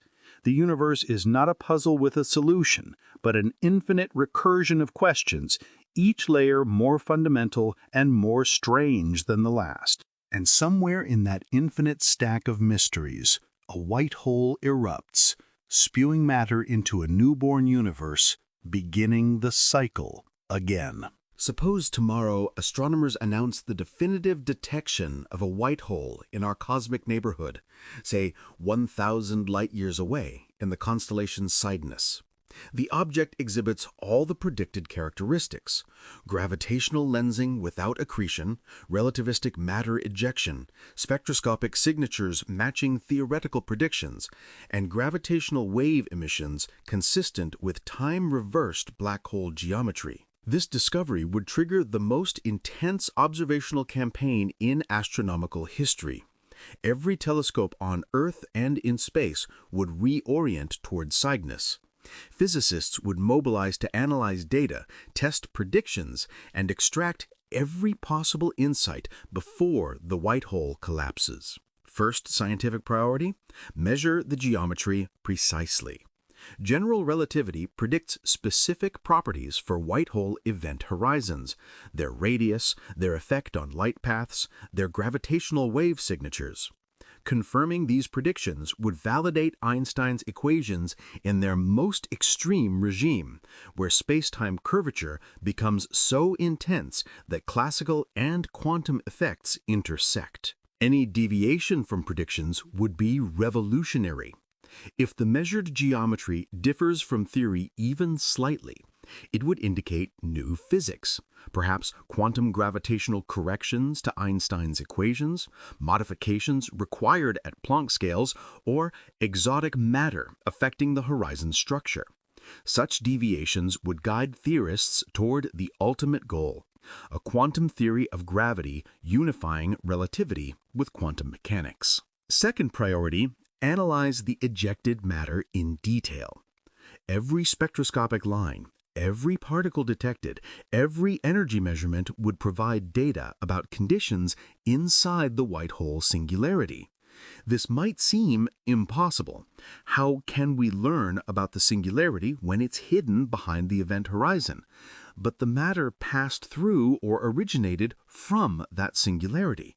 Its properties encode information about the most extreme physical conditions possible. If the matter's isotopic ratios match Big Bang nucleosynthesis precisely, it suggests white holes tap into primordial matter from the universe's birth. If ratios vary, showing stellar processing signatures, it confirms that matter cycles from black holes through Einstein-Rosen bridges. If entirely unexpected elements appear, stable isotopes that shouldn't exist, or particles beyond the standard model, it would indicate the singularity's interior operates under different physical laws. Particle physicists would be especially interested in detecting exotic particles. The standard model describes all known particles, but theories of physics beyond the standard model predict additional particles that current accelerators can't produce.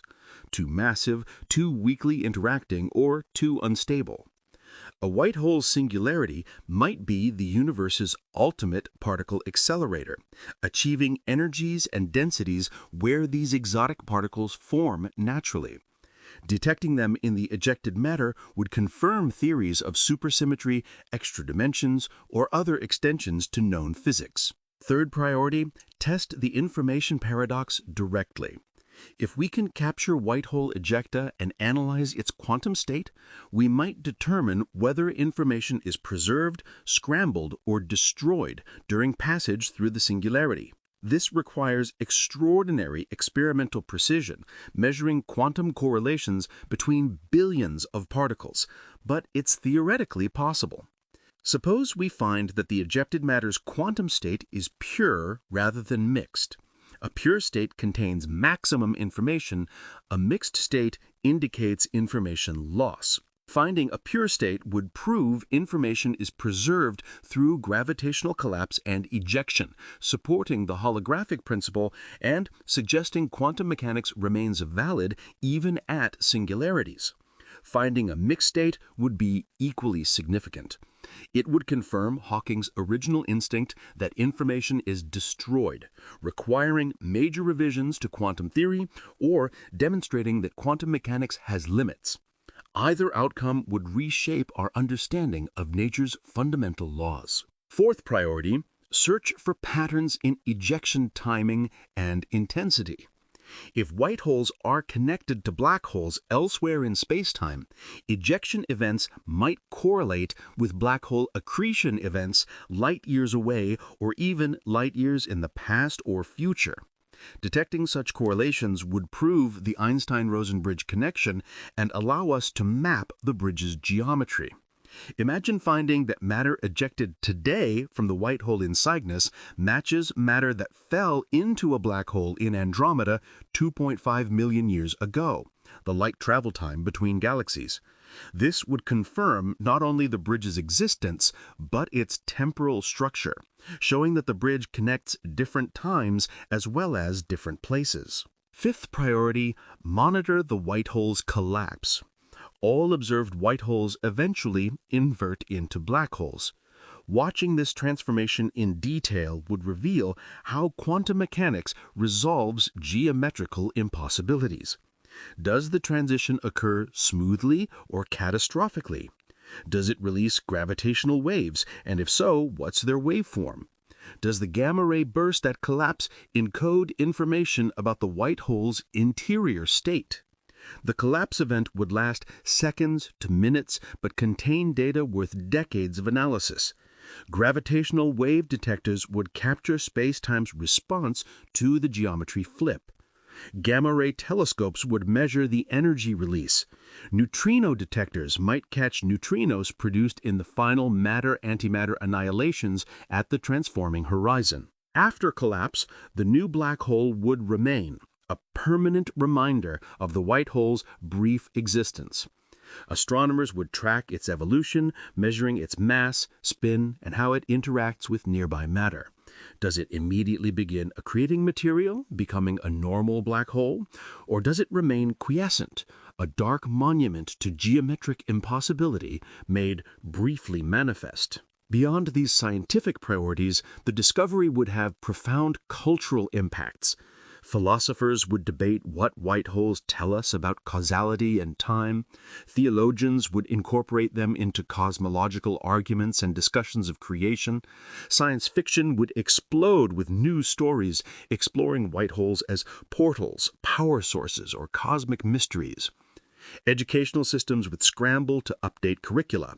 High school physics classes would need to explain not just black holes, but their time-reversed twins. Textbooks would add chapters on Einstein-Rosen bridges, white hole thermodynamics, and the implications for universe formation.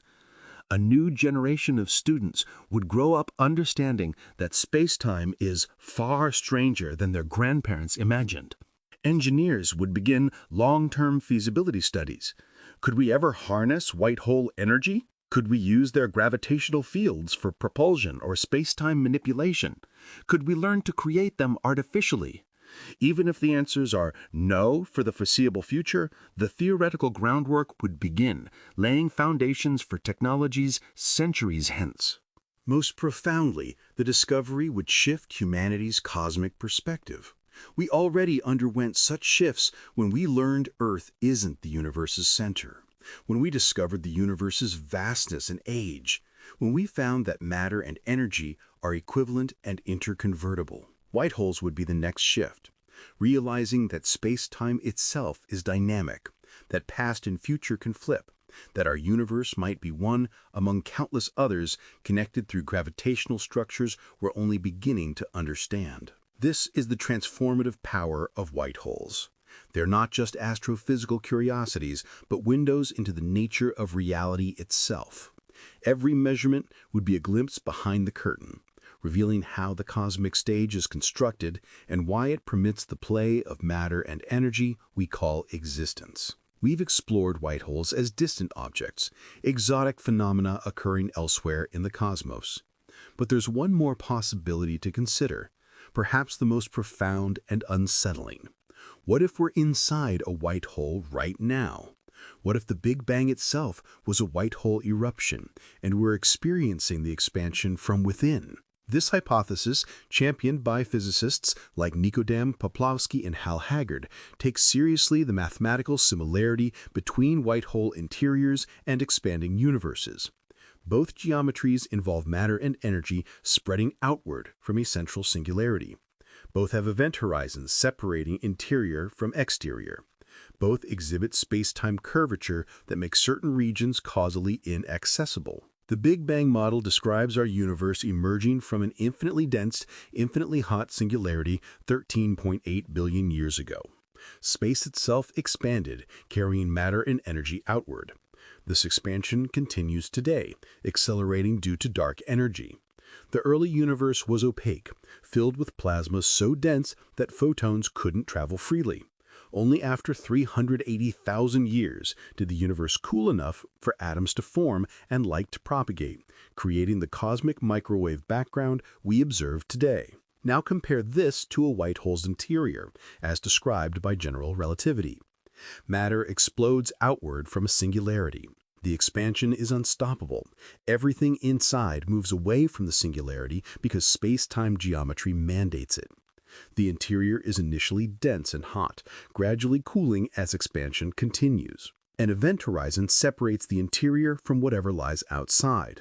The match is striking. Every feature of Big Bang cosmology has an analog in white hole interior geometry. The Big Bang singularity corresponds to the white hole singularity. Cosmic expansion corresponds to the outward motion of matter from that singularity. The cosmic microwave background might correspond to thermal radiation from the white hole's event horizon, redshifted and cooled by expansion. If this is correct, several cosmological puzzles would be resolved. First, the horizon problem. Why is the universe's cosmic microwave background so uniform, showing the same temperature in every direction to 1 part in 100,000? Regions separated by vast distances, never in causal contact, somehow have identical properties. The standard solution is cosmic inflation, a brief period of exponential expansion in the universe's first fraction of a second. But if we're inside a white hole, the uniformity is automatic. The white hole's singularity is a single point in space-time from which everything emerged. All regions of our observable universe originated from the same initial state, naturally explaining their similarity. No inflation required. Second, the flatness problem. Why is the universe's spatial geometry so precisely flat? Measurements show the universe's curvature is zero, or extremely close, on large scales. This seems fine-tuned. Any significant curvature would grow rapidly as the universe expands, yet our universe remains flat. Inflation addresses this by expanding away any initial curvature, but it requires specific conditions.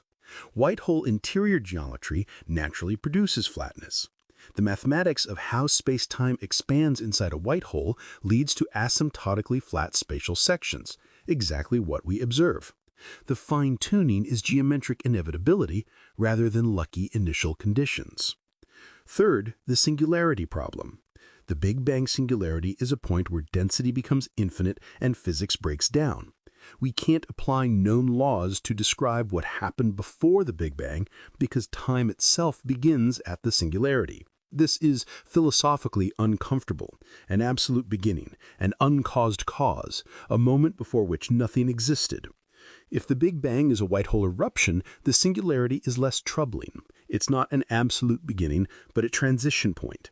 Matter and energy didn't come from nothing. They came through the Einstein-Rosen bridge from a black hole in a parent universe. The before isn't meaningless. It's the time before matter fell into the parent black hole. Our universe's history extends backwards through the bridge into the parent universe's history. This resolves the puzzle at the cost of moving it elsewhere. Now we must explain the parent universe's origin. But perhaps that's acceptable.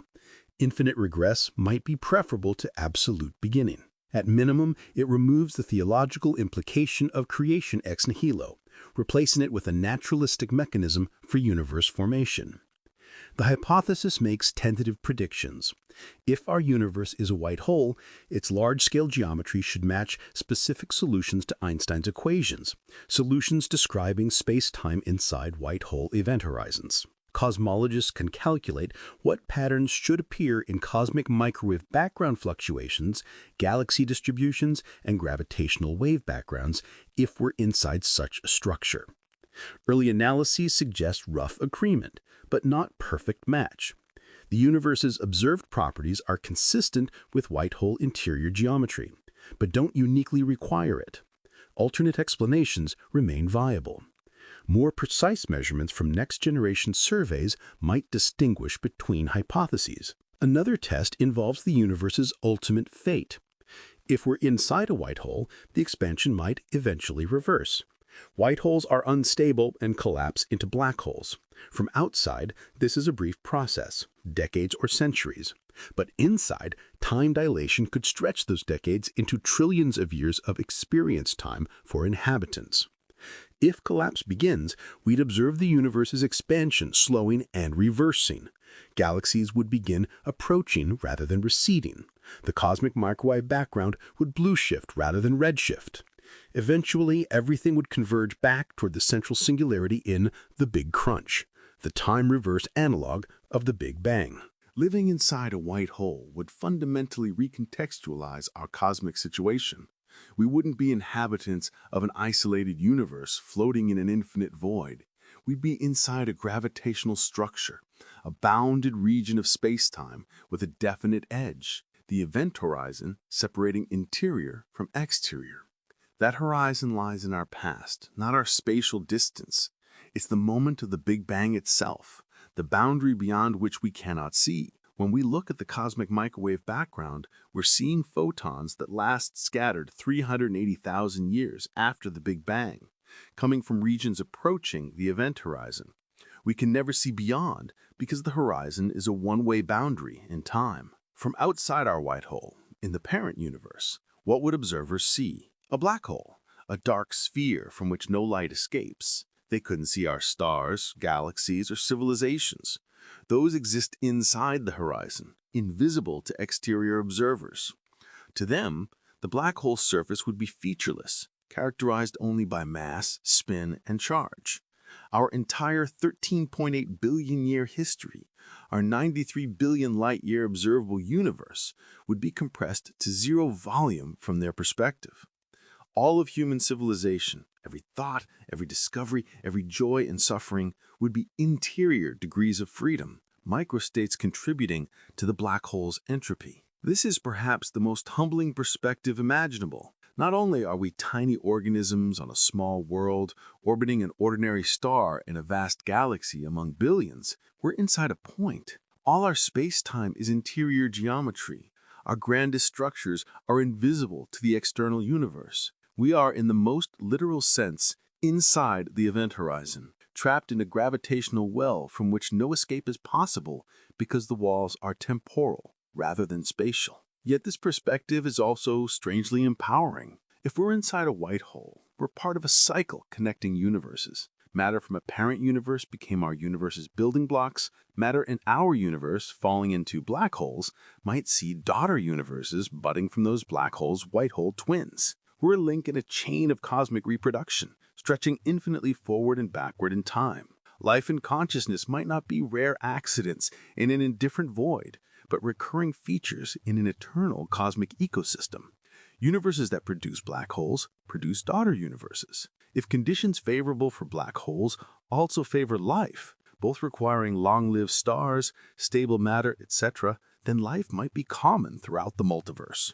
Intelligence might arise repeatedly, discovering the same physics, asking the same questions, realizing eventually that they live inside white holes, and that their universe will someday birth universes of its own. We cannot prove this hypothesis currently. The evidence remains circumstantial, the predictions insufficiently distinct from alternatives. But the possibility alone changes how we think about our place in reality.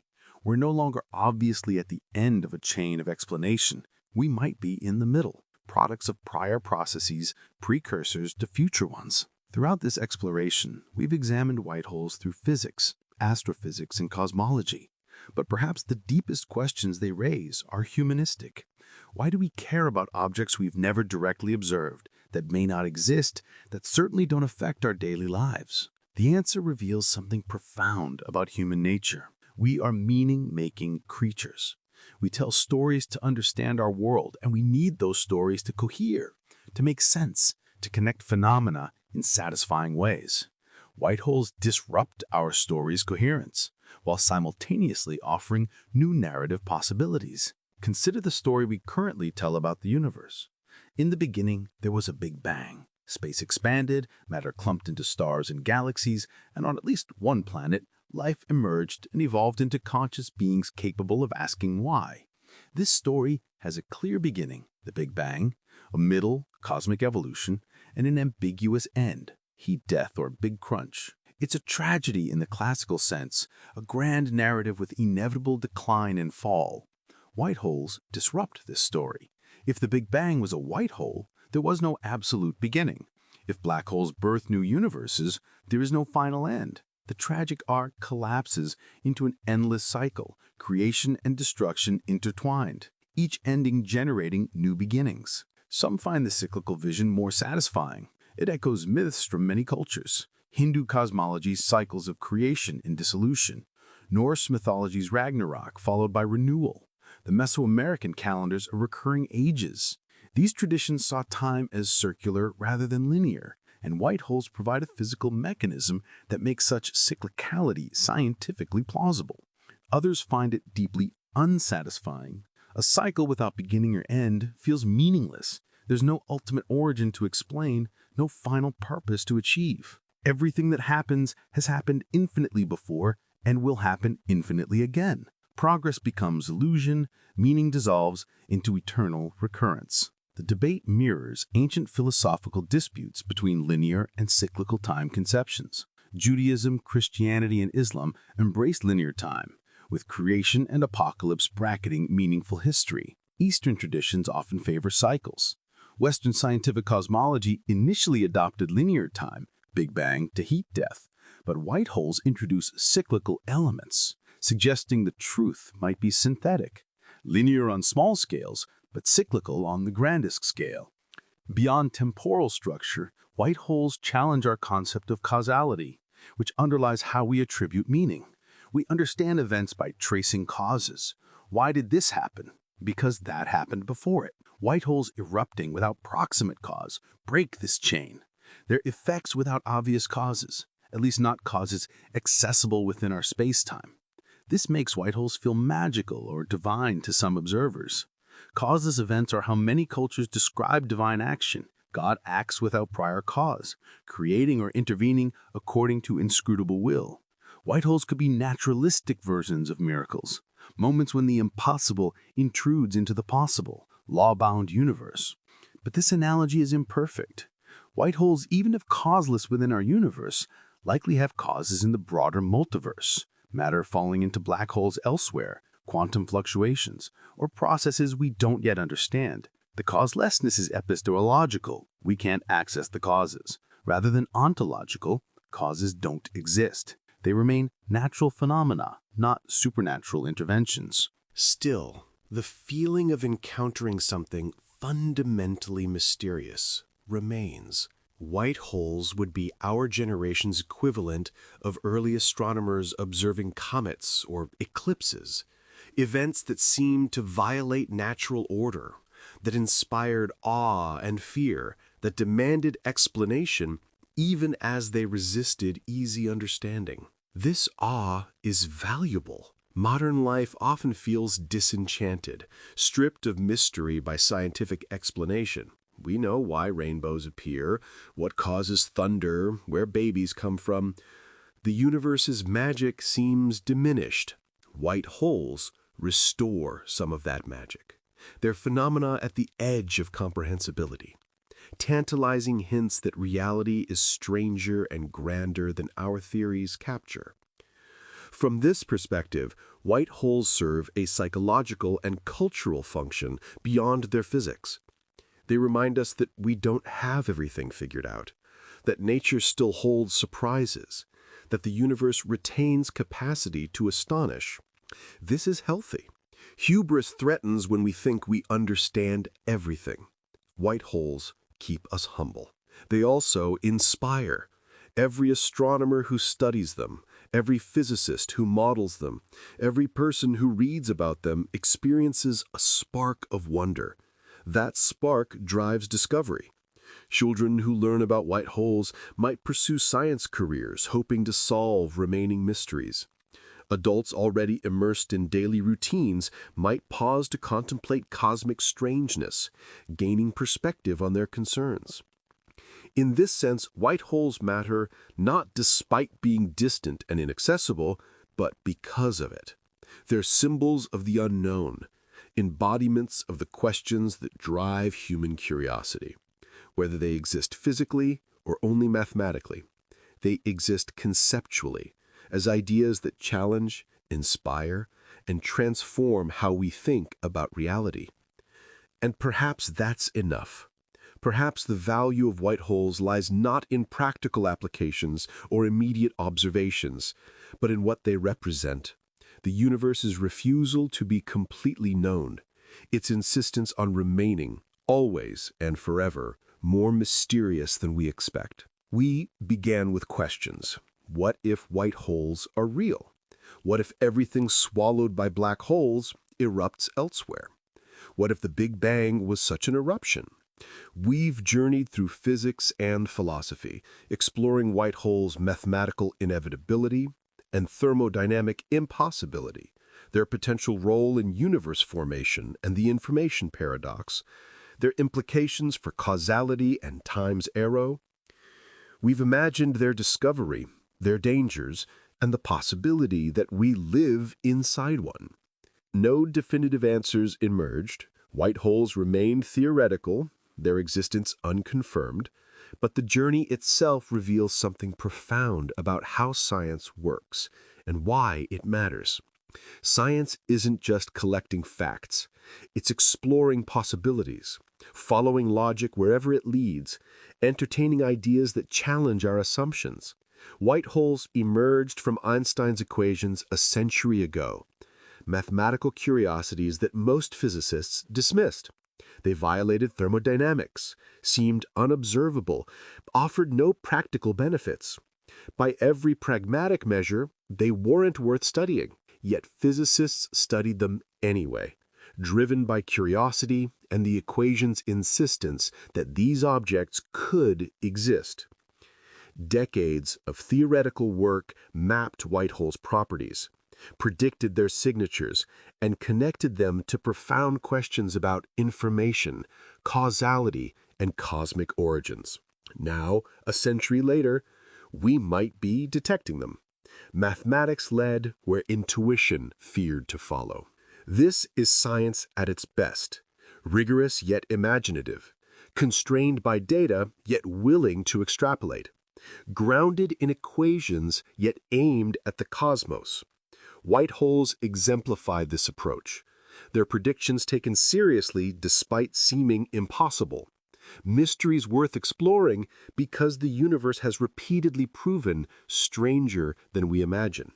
If white holes exist, their discovery will rank among humanity's greatest achievements, like finding that Earth orbits the Sun, that species evolve, that atoms contain nuclei, that space-time curves.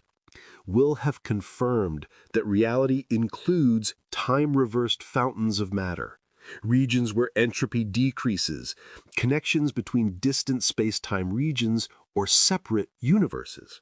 If white holes don't exist, we'll learn something equally valuable, that thermodynamics trumps geometry, that nature selects from mathematical possibilities according to principles we're still discovering, that Einstein's equations permit solutions the universe rejects. The negative result would constrain future theories and deepen our understanding of why the universe is the way it is rather than some other way. Either outcome advances knowledge.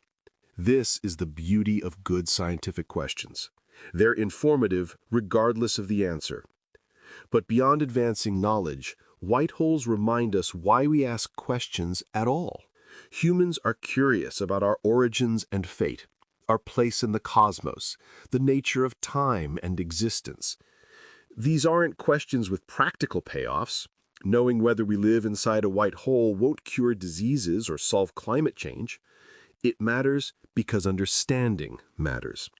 Because we're the universe's way of knowing itself. Because a life spent in ignorance of cosmic wonders is impoverished, even if comfortable. White holes call to something deep in the human spirit. The same impulse that sent our ancestors exploring beyond familiar horizons, that drove philosophers to question existence itself, that compels artists to create beauty for its own sake. We explore not because it's useful, but because we must. It's who we are. So we return to the beginning, to those opening questions now enriched by everything we've explored. What if white holes are real?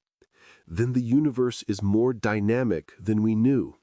Space-time doesn't just curve, it erupts and collapses, creating and destroying fountains and drains scattered across cosmic history. Matter cycles through Einstein-Rosen bridges, possibly linking universes in an eternal ecosystem. Information might survive the journey, scrambled but not destroyed, preserved through geometric connections we're only beginning to understand. What if black holes don't end, but transform? Then death isn't final even for the most extreme objects.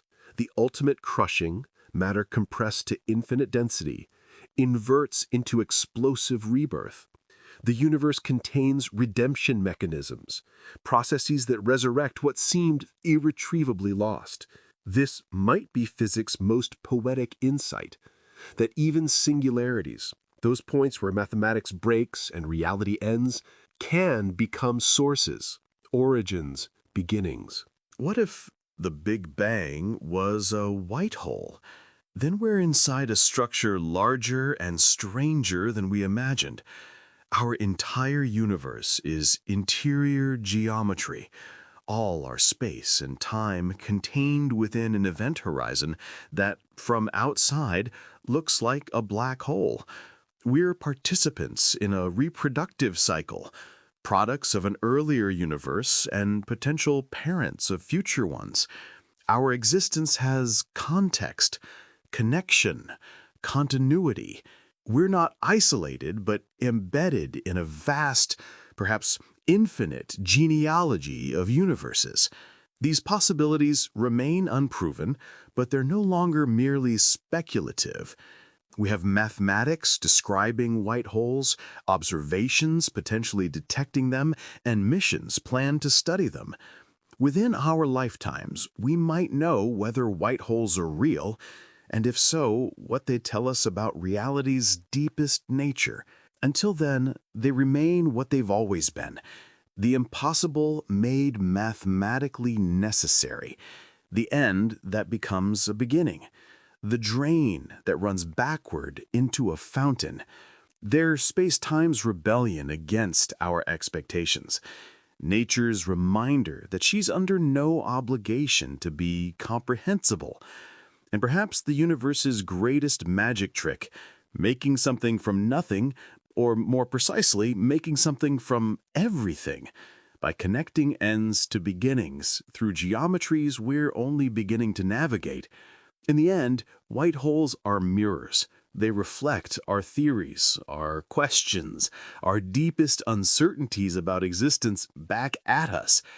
They ask, do you really understand time? Do you really understand causality? Do you really understand where you came from and where you're going? And when we answer honestly, we must admit, not yet, not fully, but we're working on it. That's the human project in a sentence. We face the unknown, armed with mathematics and observation, driven by curiosity, and we work on it. We might never fully understand. White holes might remain mysterious even after we detect and study them. But the attempt itself ennobles us. The questions themselves make us more than animals reacting to immediate stimuli. We become philosophers of the physical, seekers of cosmic truth, adventurers in the landscape of ideas. So let white holes remain mysterious a while longer. Let them hover at the edge of the known, tantalizing and impossible, mathematical and maybe real. Let them inspire the next generation of physicists to solve mysteries we haven't yet formulated. Let them remind every person who hears of them that the universe is stranger, grander, and more wonderful than we can easily imagine. And let them symbolize what they've always represented: the frontier, the place where known meets unknown, the boundary where physics becomes philosophy, where equations become poetry, where the fountain of creation meets the drain of destruction, and perhaps reveals they're the same thing, viewed from different angles. We stand at that boundary now, looking out at white holes, or maybe looking in if we're already inside one. Either way, we're exactly where we should be, at the edge of understanding, ready to take the next step into mystery. The universe erupts with possibilities. Let us erupt with curiosity to match.